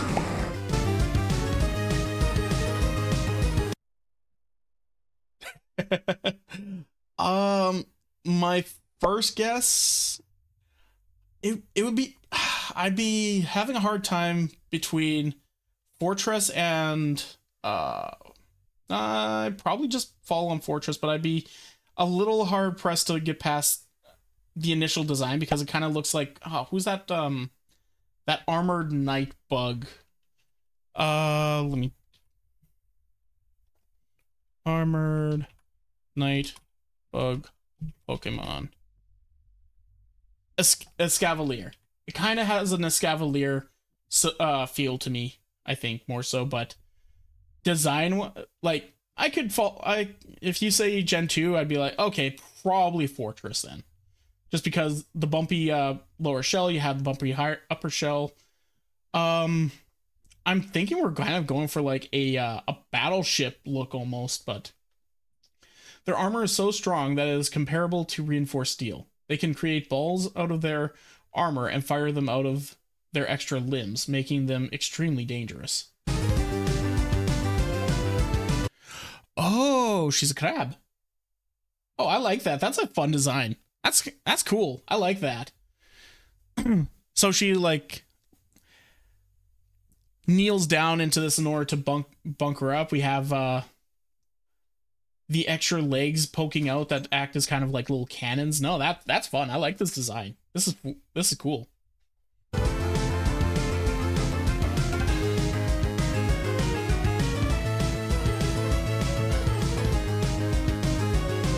Yeah, no notes. And honestly, Fortress is one of those Pokemon that are pretty difficult to like translate, I find. So I could definitely appreciate the work on that one. That one came out very good. Probably my highest S tier, I think. I don't know if I'd get Dunsparce. Maybe after a little bit of humming and hawing about it, maybe thinking a few other Pokemon, but Dunsparce would be a hard one. Eepee. They are known for two things: burying themselves underground and drinking. They are always seen with their gourds, and those who meet them claim they are always tipsy. You know why you got auto-modded.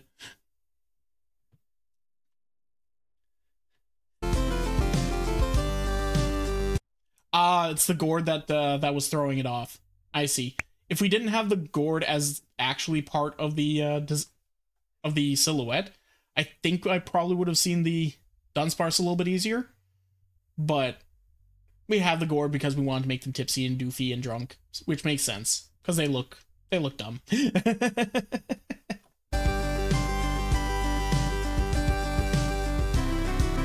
Final design looks great.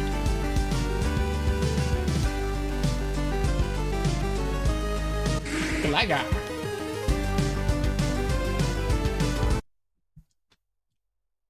I mean, that's a Gligar. That's a Gligar.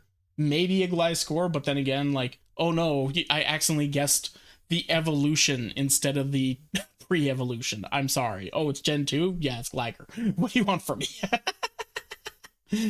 They live in caves and mountains where they find mines to exploit. They ambush travelers and paralyze them with their venom. They drag them away to be used as labor. Ah, makes sense. This one I feel might be a little on the nose, but she's cute. Works great. Design's good. Yeah, I like.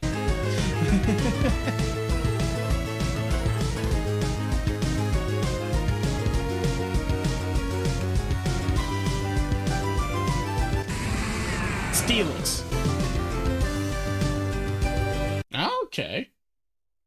Big, armored, and imposing.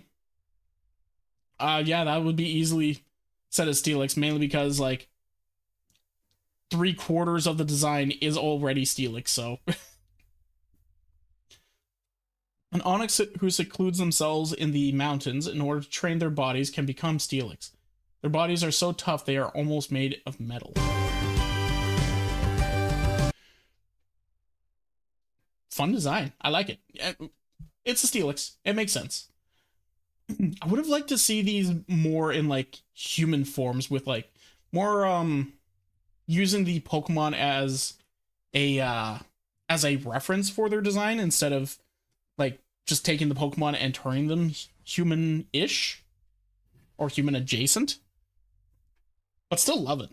Still good. Still good design. She's also naked.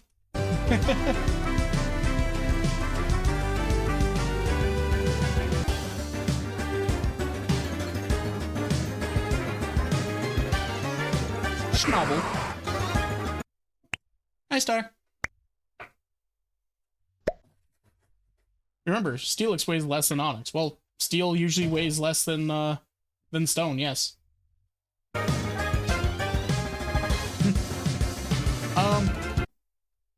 Backing up just a little bit. Feel like we didn't get to sit on that silhouette for too terribly long.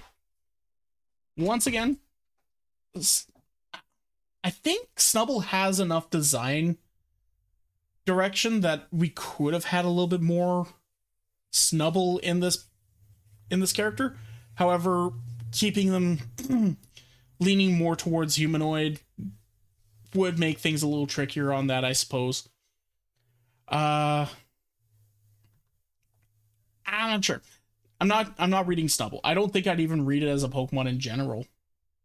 be honest. I would be like, is this one of the characters, one of the trainers designed in the region or something? I don't know if I'd read this as Snubble.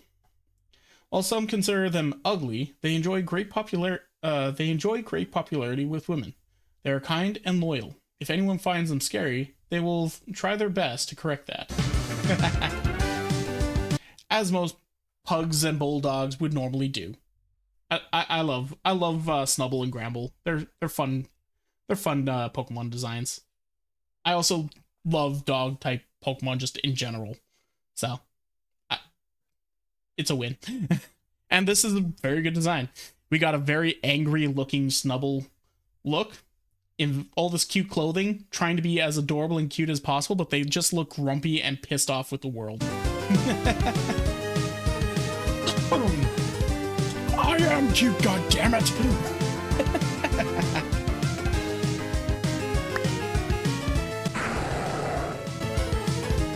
Grandable.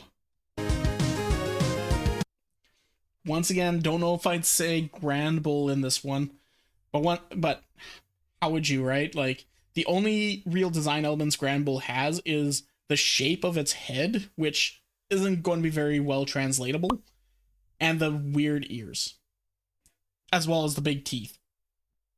Nope, she's already in her room. So it's going to be a little tricky to get an actual Granbull design. I think having like the digitigrated legs mixed with the ankle belts and spikes kind of help, but it's a little tricky. They come to be when a Snubble is too spoiled. Despite their more intimidating look, they are completely helpless and unable to do anything on their own. Oh, oh, look at how grumpy she is. And she's just a princess. What a very grumpy one. I like her. I like her though. I like that she tried to make the tusks work. Entry of the gladiators begin playing.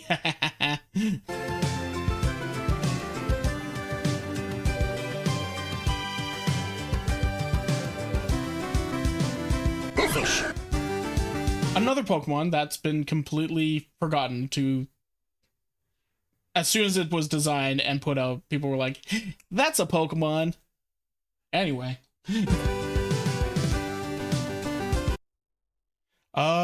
Yeah, no, that's a Quillfish silhouette. Hard to really say no when, once again, most of the silhouette is Quillfish.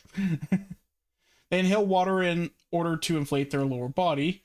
They have poisonous spikes that they use to defend themselves, and when fully inflated, they can fire them like projectiles. Yeah, makes sense. Love the design. Design is fire. The bow looked like the ears, and that's nice. Yeah, no, I thought they did a good job with the Granbull design. I like the direction they went with the Quillfish as well. Really like it. It looks like a Quillfish. Once again, most of the design is already Quillfish, but just adding that extra little character to them definitely works. Yeah. Victory.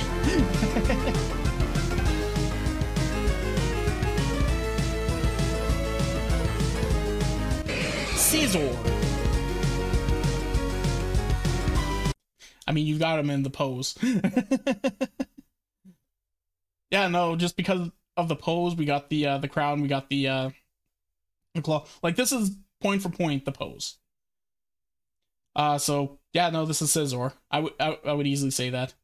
They search for strength above all else. Their desire so greatly, they cover their bodies with melted magic metal to attain a new and powerful body. These red warriors inspire fear in their opponents.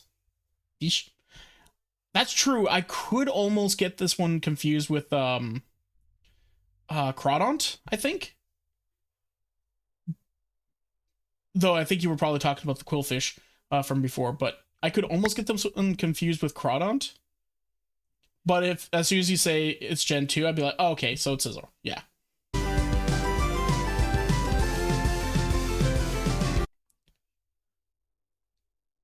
Okay. Final design, I think I think we could have pushed a little bit more design in the face, but just because her entire face is kind of like vanishing in with the hair at this point. But all in all, yeah, scissor, but human-ish. Yeah. Oh, makes sense.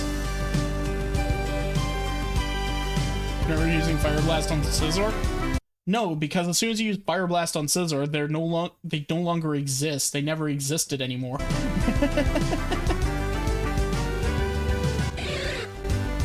Shuckle. I'd be saying Lapras. And if you told me Gen 2, I would struggle for a little bit, but I could fall on Shuckle at the end just because we got large rock, we got the little bits poking out, and yeah, no, yeah, I could land on Shuckle, but I would probably go through a few other things, maybe even Fortress. Shine Reserve. They tend to find rocks and minerals to build their shells. In them, though, a special process they create via fermentation. A lot of high-end alcohol. Ooh.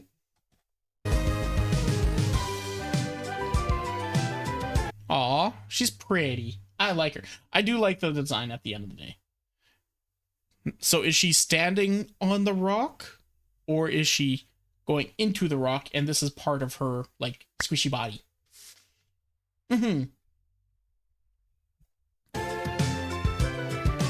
I like Chuckle. They're doofy. And this is a good design. It's a lot of, like, had to add a lot of extra points onto the design graph for her. And then rely primarily on shell just in general, but yeah, I think it works. It's just called juice, despite it being fermented. Yep, it's true. Heracross, one of my favorite bugs. The Pokemon is hidden under the dress. Ah, there we go. Heracross. No, that's Heracross. Also, nice touch with the heart-shaped horn, because Heracross have gender differences, being like, if it's pointed like this, it's male. If it's heart-shaped, it's female. And yeah, no, that's I would probably say easily Heracross. We got the horn, we got the big boxy wings. Yeah, I would say Heracross. Protectors of forest, nature, and the weak. They have a strong sense of justice and the strength to carry it. I love them. I love this. Once again, love me a Heracross. Heracross are one of my favorite Pokemon. I don't fully like the design of their Mega form because I really don't like the red head they got going, but everything else, great. Also, Moxie Heracross is just so good. Or Guts. Sneasel.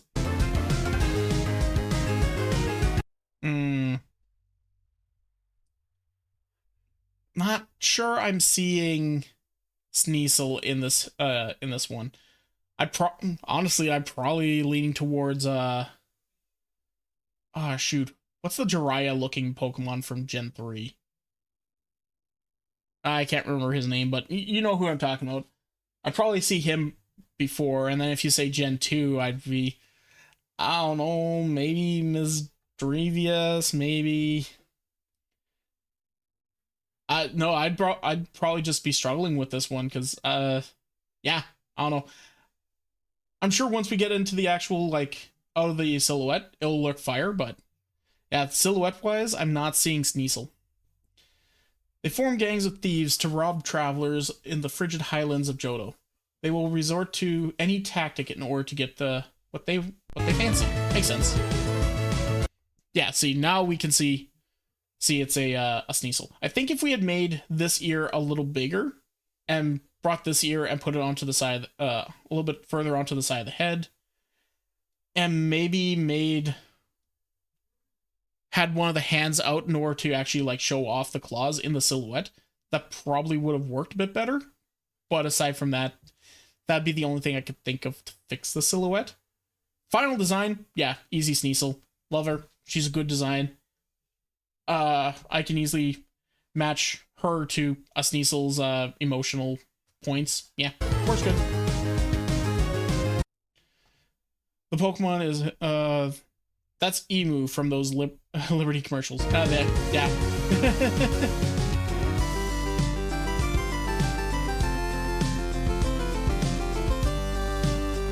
Teddiursa.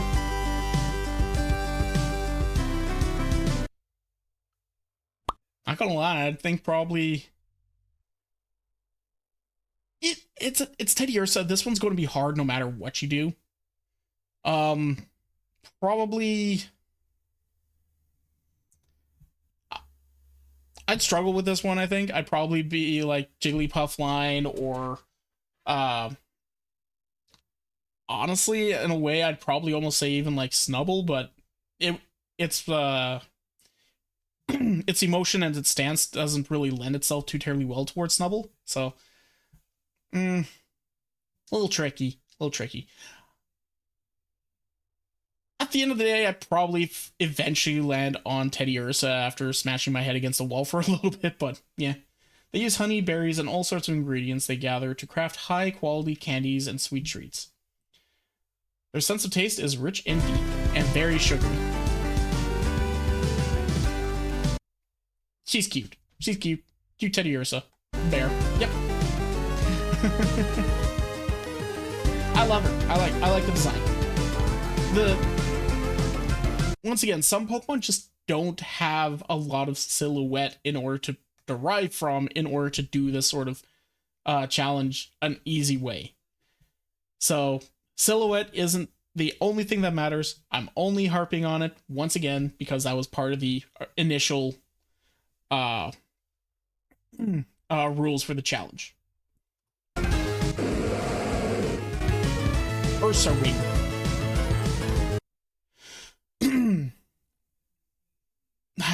Probably would say Obstagoon or something along those lines. If you'd say Gen 2 might fall on Ursaring, but I could almost fall onto Typhlosion as well. But I think probably get to Ursaring eventually. Oh yeah, there's also Houndoom I could probably mistake this one for, though doesn't have the horn, so maybe Houndour. They use their large size and power to acquire the honey needed for Teddiursa to make their sweets. Their coats can deflect Beedrill stingers. Oh, she badass. This is what you would expect for an Ursaring.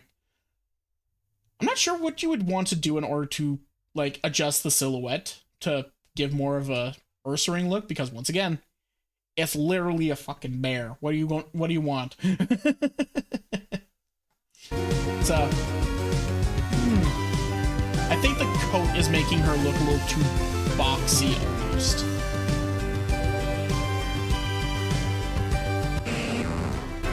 Slugma. Yeah, no, that's Slugma. Yeah, I would say Slugma for this. They are made of slime, a slime-like material, and need intense amounts of heat to survive. This is why they live near volcanoes, where they can find enough heat. Makes sense. I like her. Yeah, no. Good design. It's Slugma. Easy job. Love the bits of like molten rock that you're using for her clothing. Just a little bits here and there. Macargo.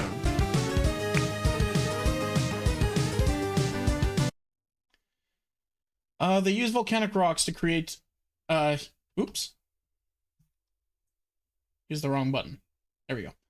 They use volcanic rocks to create heat batteries. This allows them to travel further without getting too cold. Their max temperatures has been greatly exaggerated. Makes sense. And yeah, no, I would easily say Macargo. Like, its silhouette is just perfectly suited to point out towards being just Macargo. And once again, the vast majority of its silhouette is just Macargo's silhouette, so. Oh, and she got a little bit more clothing. But I love the design. Very cute character. Well executed design to make her, you know, just a human Macargo. Yeah, no, but I think the slug part needs to be a little bit more pinky to match his color, but that's about it. Swinub! I love this Swinub line. They're so stupid and cute.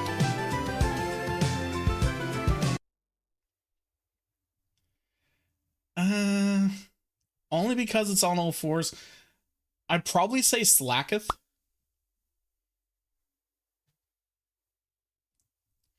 According to Kinkymation, Voltorbs are slimes due to being mimics. You know what? Fair. I would probably say slack off, and then once you tell me Gen 2, I'd probably hum and haw a little bit and maybe fall on Swinub after a bit. It'd be, this is a tricky one. But once again, how do you get a good silhouette out of this thing?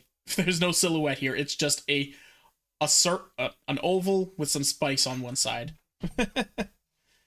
With their thick coats, they can survive the harsh, frigid peaks of Johto. Their keen sense of smell allows them to discover hot springs. Yeah. Isn't Swinub. Missing stripes, but that's about it. Oh, we got the stripes on the top of the head. Okay, fair enough then. I think we probably could have put some stripes on, like, on the thighs or something. Also, physics is doing physics has just been like, no, we're just going to work in reverse here to keep that thing on.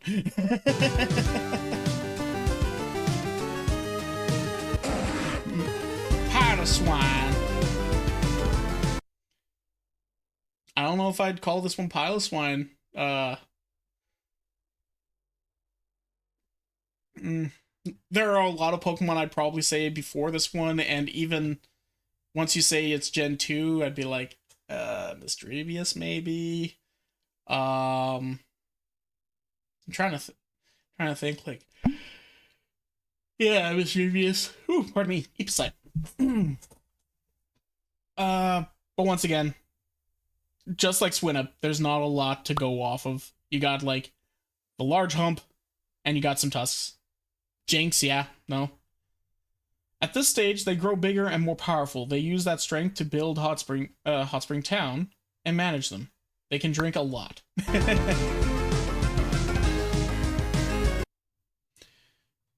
Yeah, it's Mimo Swine. Makes sense. Easy. Once again, I think it might be the long hair that might be screwing up the silhouette. If we chopped off that hair and just looked at her like that, that might work, but yeah, it's fine.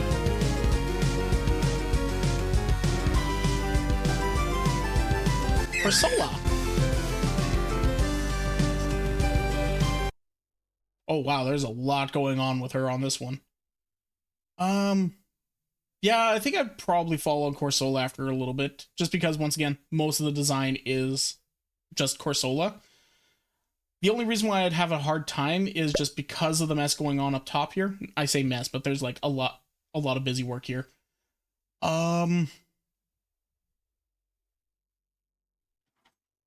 also because Corsola is one of those Pokemon that not a lot of people remember. Yeah, I would probably say Quillfish by accident, potentially. They stand in place almost like coral statues, but they are very much sentient and can move occasionally. They spread coral all around them, swallowing all in its path and covering it to coral, converting it to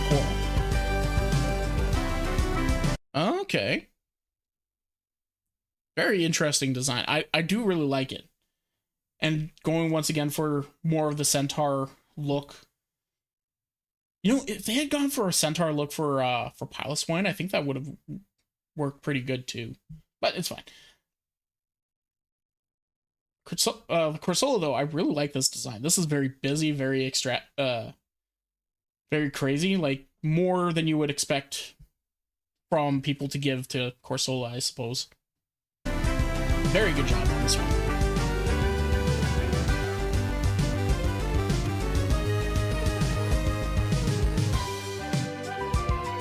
Remoraid.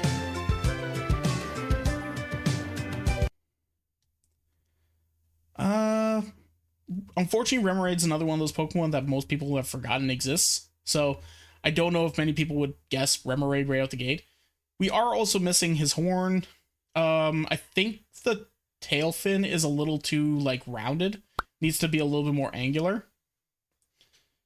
But aside from that, yeah, it's fish. It's fish.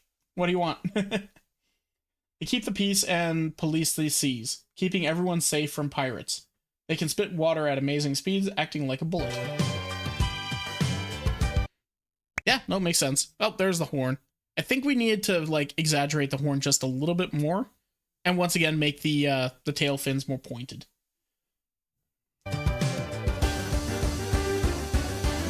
Then we probably would have had a good Remoraid. I mean, it's already a good Remoraid, don't get me wrong. Just, like, the silhouette would have been more readable as Remoraid. Octillery.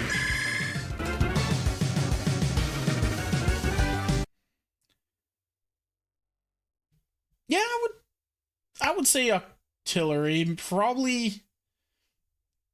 I think the top half needs to be a little bit more rounded to really, like, be seen as Octillery. However, the tentacles are there, and when you say Gen 2, I'd be like, okay, I can kind of see Octillery. I think it's more squid-shaped than it is octopus-shaped, is the problem.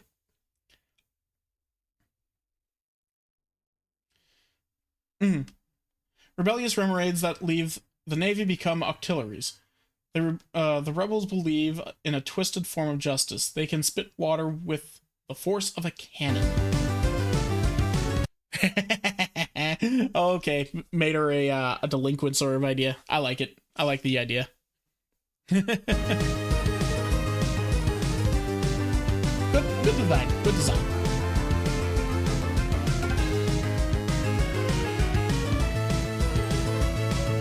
Delibird.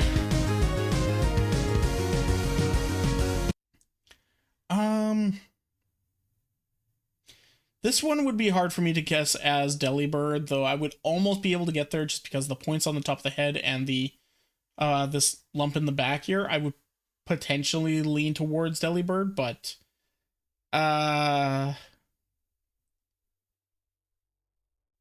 probably more so Scizor. There's a few other Pokemon that would potentially come to head, but if you say Gen 2, that might lead me towards Delibird eventually. They possess a very unique tail, which allows them to hold objects as if it were a sack. They deliver presents and other objects to distant villages and lands. Oh, went for kind of a Tengu design. That makes sense.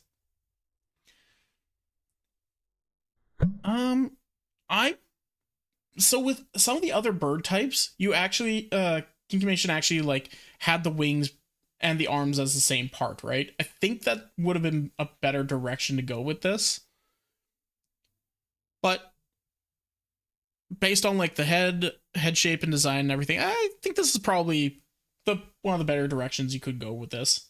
And you also want to leave it more Japanese focused, right? Because that's kind of what we've been doing with the entire thing up until now. So, yeah. No, this works. Which I can agree, which I can appreciate going with more Tengu than Santa.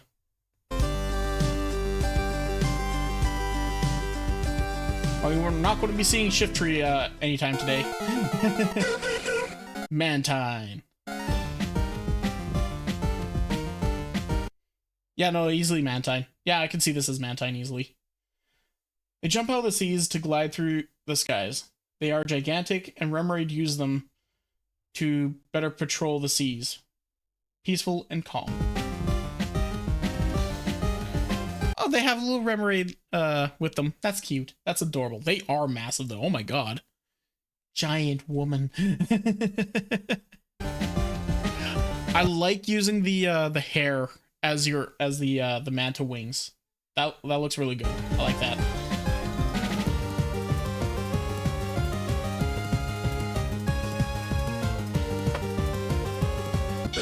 Skarmory.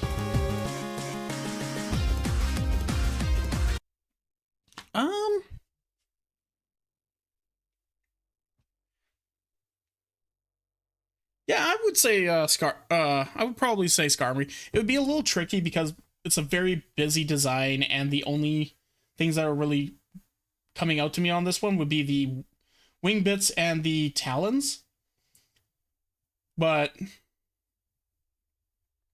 And unfortunately, there's a lot of information going on with the silhouette, so it's not reading easily as Skarmory. I would have a hard time guessing that, but I'm sure we're about to see. Yeah, that's very Skarmory. Also, I love the designs you put into the wings. Their skin is hardened and sharpened by the air pressure as they fly. Their wings sharp as blades. They decorate their wings with elaborate patterns. Very pretty. Honestly, I kind of wish that we can get some of this sort of design into actual Skarmory wings. Looks good.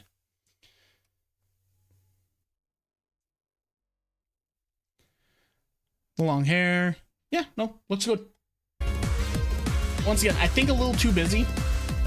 And I think we probably could have bulked her up a little bit more, like made her less geisha and more soldier looking.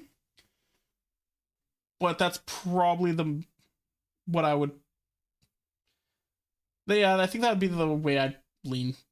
Make her look more soldier than geisha.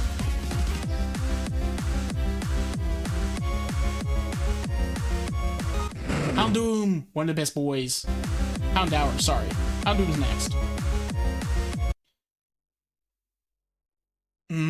I don't know if I'd see Houndour in this one. I think I'd probably lean more towards like Mankey. And then if you said Gen 1, believe it or not, Teddy Ursa, because Teddy Ursas have like that mentality where they pretend to be cute but are little menaces. So I could almost see this one.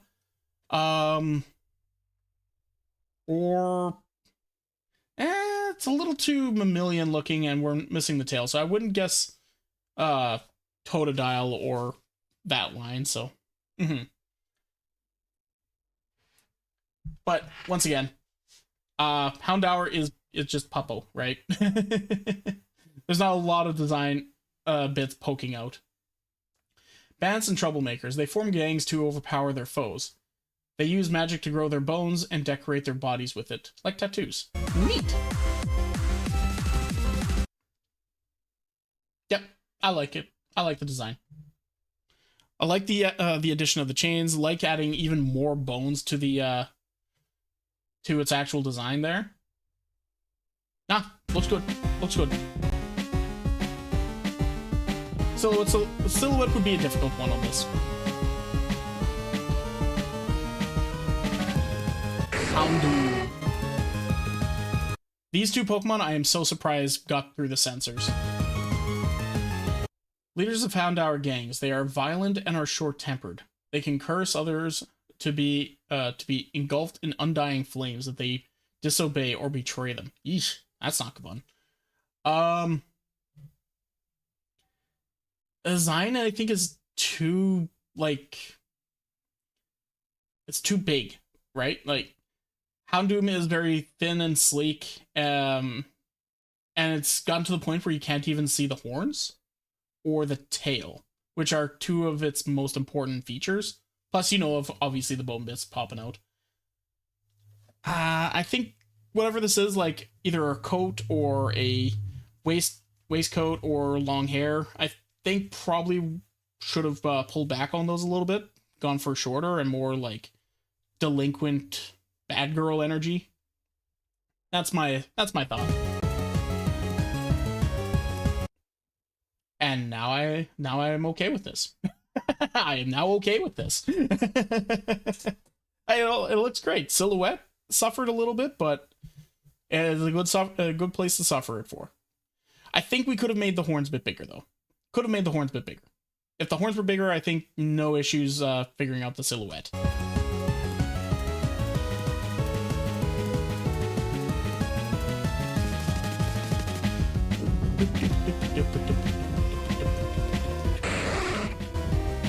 Seeking. Wait, Kingdra. I would not guess Kingdra. I would definitely not guess Kingdra. Might fall onto it eventually, but I think we're way too bottom heavy. Kingdras are born with when they infuse themselves with the power of a magic scale. Their new powers rival dragons. They guard the divine and the founders and protector of Johto.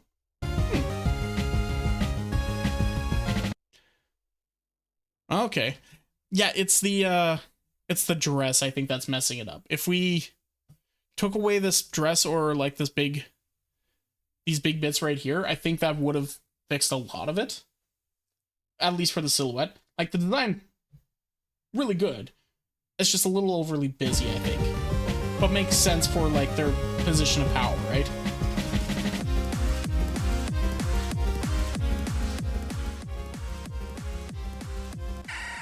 Vampy!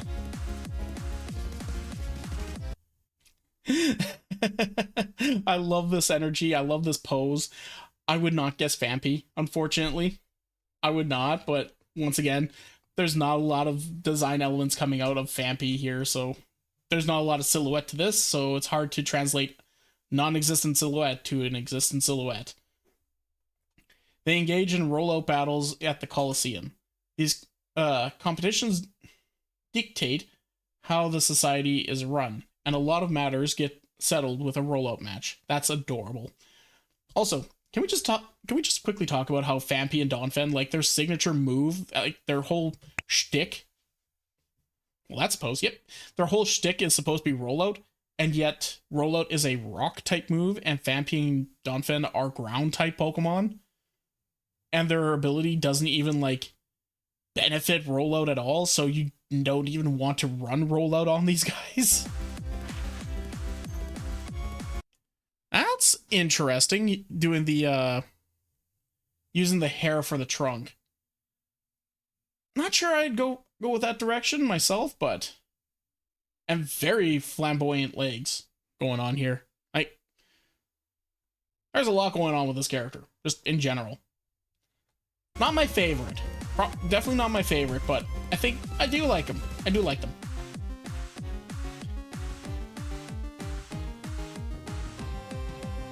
Donphan. Only a rollout battle champion becomes a Donphan.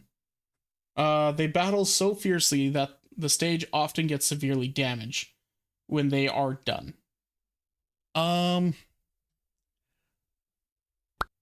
It would be difficult, but I could fall on Donphan as for my thought on this one. Based on Japanese wrestlers, by the way, both of them. Oh, okay, makes sense. Bottom heavy definitely helps. The having thick arms help. I think this helps solidify Donphan, as well as the big, like, thin ears. Yeah, I think I could easily, I could probably eventually fall on Donphan. It would be hard, though. Interesting. Okay, and she does still have, like, the trunk going on, which, honestly, I'm kind of impressed. I'm kind of impressed that we kept the trunk on humanoid design. Kinkymations no coward. I like her. I like the design. The silhouette's a little tricky to work with, once again, for humanoid design. Porygon 2.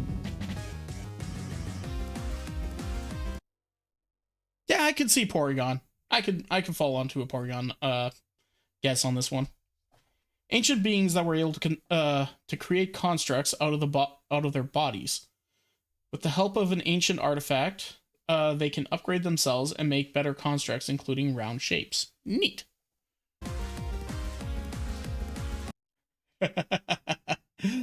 I like her.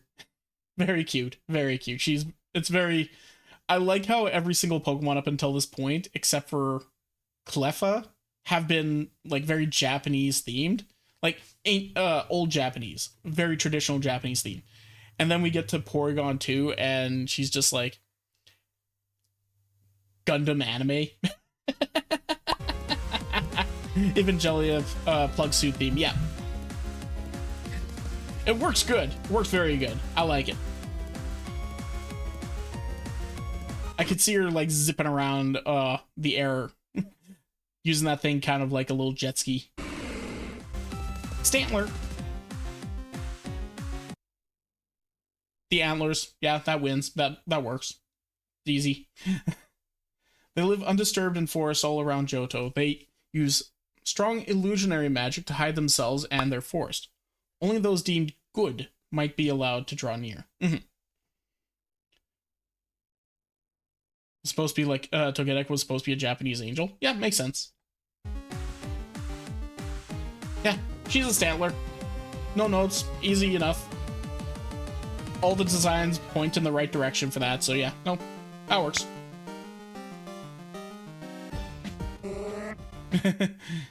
Shika no Kokotan. Yep, pretty much. Smeargle! Best pupple. Best little artistic pupple. Yeah, I think I could fall on the idea that this is Smeargle. We got the little point from the artist cap. We got the big brush on the side. I think it's a little bit overly designed in a few places here. I think going for probably like a shorter straight haircut would have worked a little better. Almost like a bob. Make her more ninja-esque, I guess. Their bodies produce a paint-like substance that they use to create art and spells. The color of the paint changes depending on Smeargle's emotions. Okay. Very cute. Probably not the direction I would have gone, but I really like it. I like the design.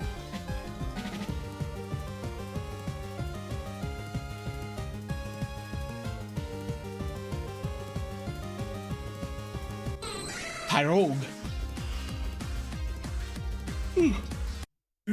I'd probably actually guess him on top first here, but because of the like posing that you've got her in, kind of, and of course the bumps on the top, the three fingers, I could probably fall onto Tyrogue guess. A beginner in martial arts training, they enroll in dojos to become stronger, and depending on what they specialize in, they what they evolve into will change. Yeah, makes sense. Yeah, it's a simple design. Once again, it's a child starter style Pokemon that you're choosing, so yeah, this makes sense.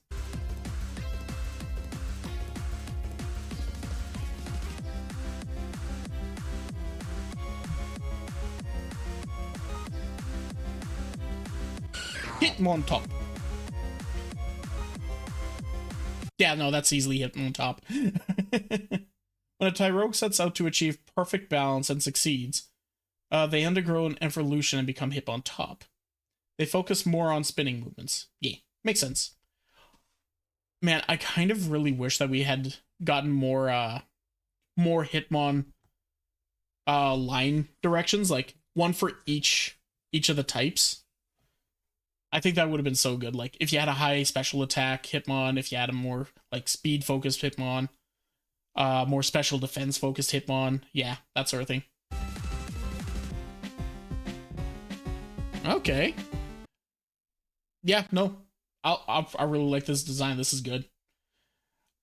I'm not 100% sure about the bit on the belt here, but that's just an additional design element in order to accentuate the, like, spinning effect, so I'm not going to dock any points on that one. If anything, it adds. I like it.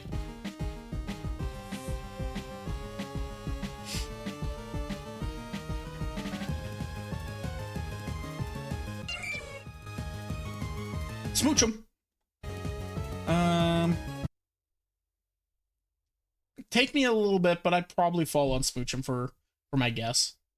They live deep in forests, only able to interact with their environment via touch. They are called forest spirits, and when in contact with a human, they will wish to become one so hard they will become Jinx. Makes sense. I think if we had made her more bottom heavy, that would have helped. But once again, if you went too much bottom heavy, then you would have no silhouette. Period. Oh, you went for more of like an insect. What's it called? Shiki spirit? I think it is. I don't know. I like the idea. I like the path. Very good. Love the like the ball joints for the knees and arms and wrists. I love it. Outside the box thinking. Elegant. Oh, interesting. I would guess Elekid. I think it's a little bit too, like, bulky and wild for Elekid. I would probably think more Electabuzz first, but because we have the plug top here, Elekid is an easy guess. They're rambunctious and chaotic. They get a rush when they acquire electrical mana, so they seek it out by carrying makeshift lightning rods in hopes of getting struck during lightning storms. Fun! That's cute. So they went for kind of like a Wukong, Sung Wukong angle on this character. I like it. Makes sense.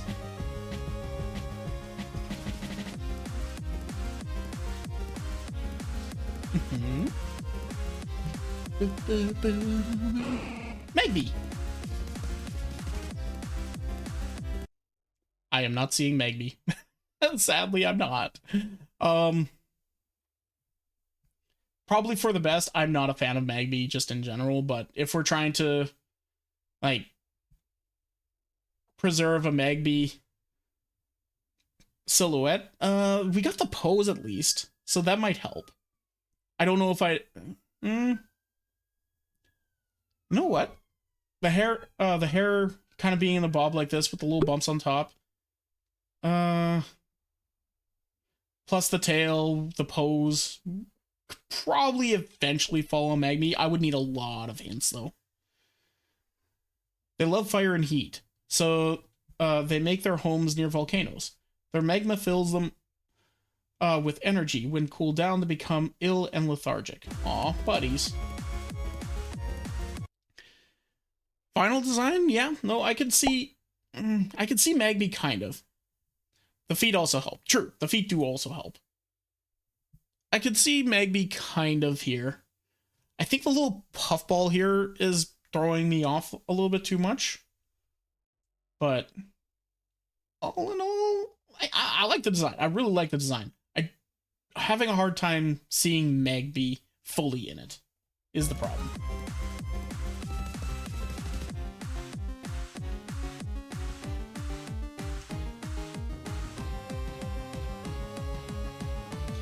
Miltank. Everyone hates this thing. Not because it's a bad design, but because of Whitney. Whitney, you bitch. Don't think I see a Miltank in this design. They're highly venerated and idolized. Their milk has healing properties and can restore health and vitality instantly. The more happy and loved they are, the better the milk quality. I wish that was an actual mechanic. I like all the milk theming on her kimono. That's funny. Mega milky mommy. I like it. I like her. Once again, it's a harder Pokemon to really, like, make a good silhouette for without, you know, being maybe a little bit too close to NSFW. But I think if we had gotten rid of the big overcoat and maybe just made her, like, thicker, that might have helped. Put her a little bit more on the profile. I don't know, hard to say.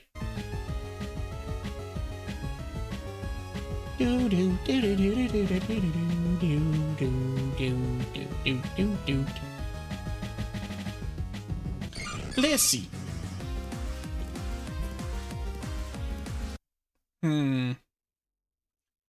This one will be hard. I think we're missing some design elements. Like, I can tell we have the frilly dress going on here, but I think we're missing, like, the actual frilly bits on the side, and we're missing the frilly bits on the shoulders, in the shoulder area. At least from the silhouette.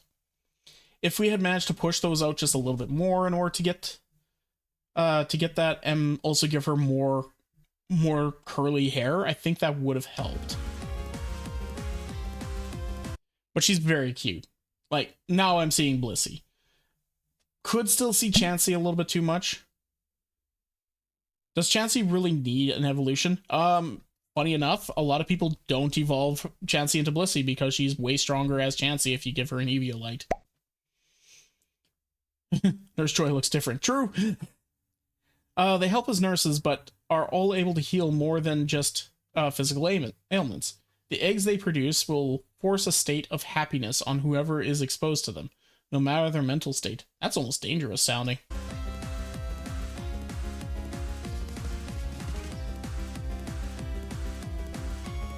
Like, that's almost fucked up. Raikou. Okay, we're finally into the Pokemon. I'd call this Raikou. I like her. I like her. That's a good design. I like that. A Musu that perished and was given new life and form by Ho-Oh. She is the guardian of the skies, and her drums can summon lightning and smite her enemies. Very nice. That's a Zelda Lionel. You right. Yeah, you right. I love this design. This is a very good design. A nil motherfucker.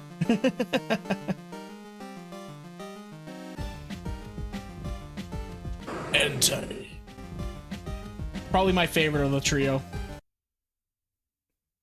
Yeah, I'd see this as an Entei. Yeah, I would see this as Entei. We have the big floofy bit here. We can still see his spikes. We see like kind of a crown going on for the dog legs. Yeah, we're good.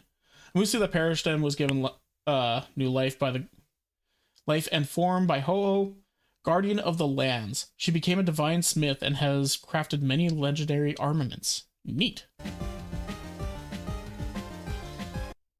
Okay, interesting.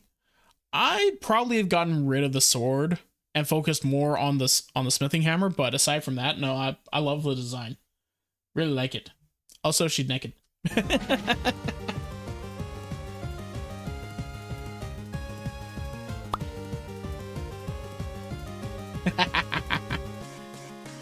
Suicune.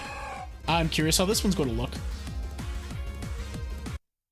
This one is probably the hardest out of the three. I would still easily say Suicune. It's just, it's so busy. There's so much going on, but that's Suicune in general, right?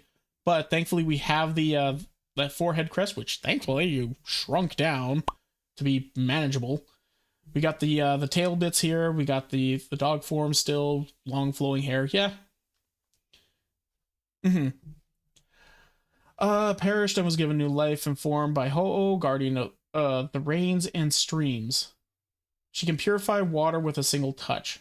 She soothes others with her enchanting music. Huh. I like her design. I think it's a little on the busy side, but once again, I mean, they're legendaries. They're going to be busy. They should be busy.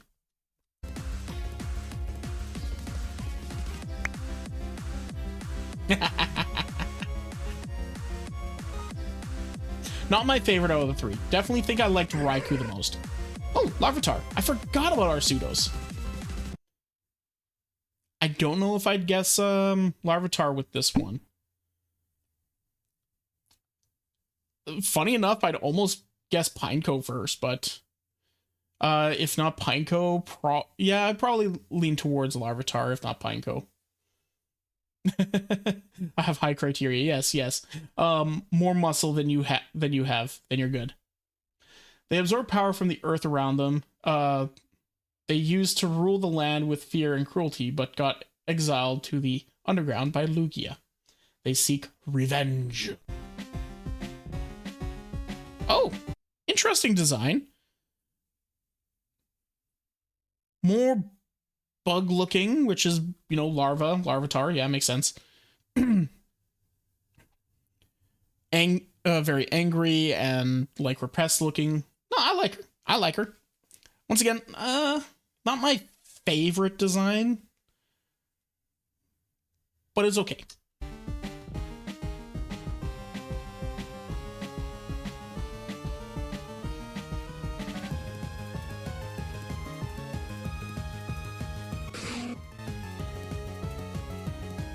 Pupitar. Wow, I actually forgot his name for a little bit there. I knew every single one up until this point, but I forgot Pupitar.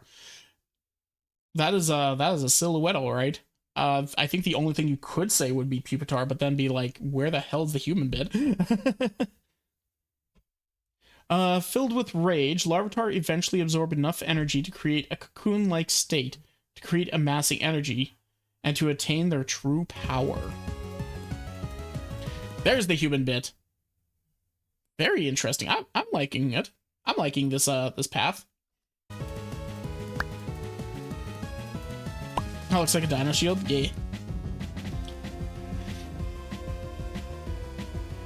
Finally, we got Tyranitar, the kaiju. I don't know if I'd guess Tyranitar, to be perfectly honest. It's too round. Like, there's too much rounded detail to her. Needs more spikes, needs more, like, points. Yeah, too curly. Agreed. Definitely has the power, like, posing and everything like that. The tail kind of helps, point in the right direction, but I'd probably almost look at this and be like, for alligator? Because, yeah, it definitely looks like it would be potentially more for alligator than Tyranitar. This is the true form, and once they recover it, they resurge from the depths to enact their revenge on the world. They are an immediate threat to the land and are considered a natural disaster. Neat.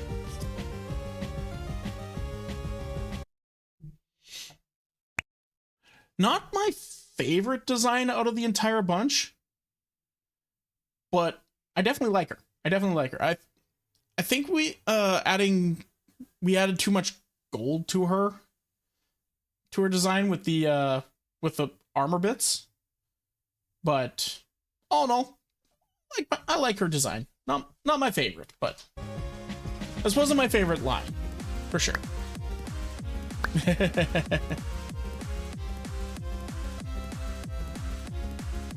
Lugia. Oh, had to really shrink down that Lugia. Kind of getting Ganon vibes almost. Yeah, a little bit. The supreme ruler of Johto. She created the country and established order in a once war-torn land. She left her children in charge and went into hiding, sealing herself away until a great threat arises. Yeah, I'd probably see Lugia. This one would be a little bit trickier to do because, once again, Lugia, despite being a box art legendary, doesn't have like a super detailed what's it called? Silhouette. She is supposed to be huge. Yeah, well, yes. She has quite the military appearance to her. Wing hands, is it? Yep. Yeah, at least we kept the wing hands, which I'm okay with. We've done that with a lot of the Pokemon up until this point.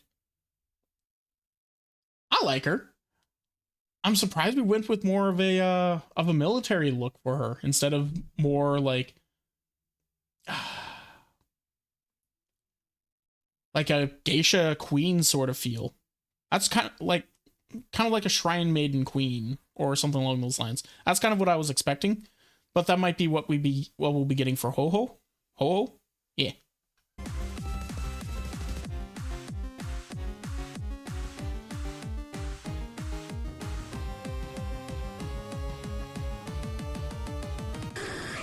Ho-Oh.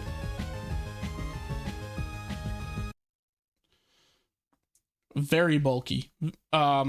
Might be too bulky for me to really like see who this would potentially be, because all I'm seeing is like the bird wings. That's my only, the bird wings, and we do have like this crest here, which is kind of helping, but the tail feathers are completely absent. It looks like I think we were trying to do that with almost a dress shape here, but I think we're missing too much detail to really pinpoint it as Ho-Oh.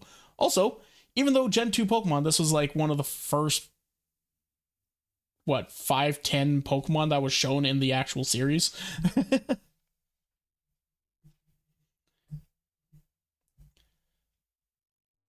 Don't like the wings down, the wings go up on Ho-Ho? Yeah, I think that would have helped as well.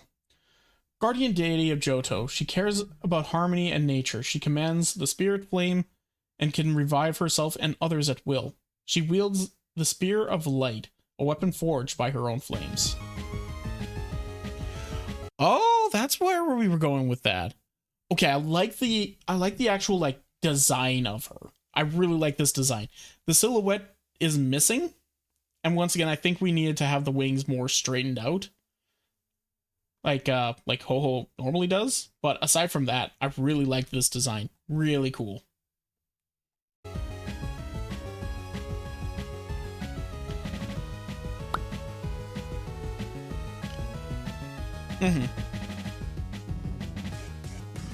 Celebi. I almost forgot about you.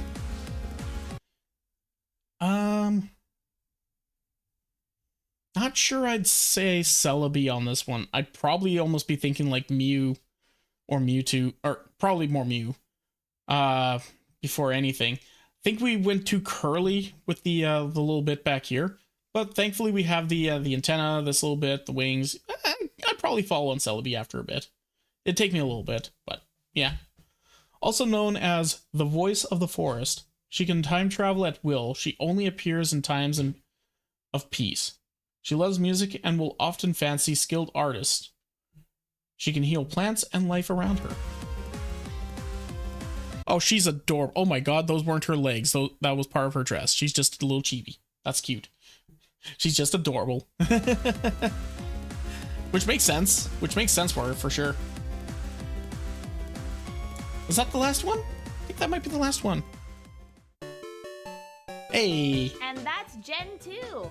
Hell yeah. If you guys like this showcase, like, comment, subscribe. Just let me know what you think. Before you ask, yes, there should be a video for Gen 1, but I am redoing a lot of the artwork for it, but it will come soon. Here's hoping. I just genuinely hope that you guys have fun with it. And I will keep my eye out for that. Thank you very much for Kinkymation for all this. Very good designs. I love them all. I'm sorry if I was a little harsh on some of the designs. I think you did a fantastic job. All things said and done. Good job on like going through this entire process. Like that's a massive amount of Pokemon. Like how many Pokemon in Gen 2? That's a lot. And you did every single one of them. So good on you. Good job. Yeah. What? Hey, did you enjoy that? Was it funny? Well, come and check it out live over on twitch.tv/freeform_art. Make sure you put the _art. We have lots of fun there. We enjoy ourselves and we want to see you over there. So come on and hang out. See you in a bit.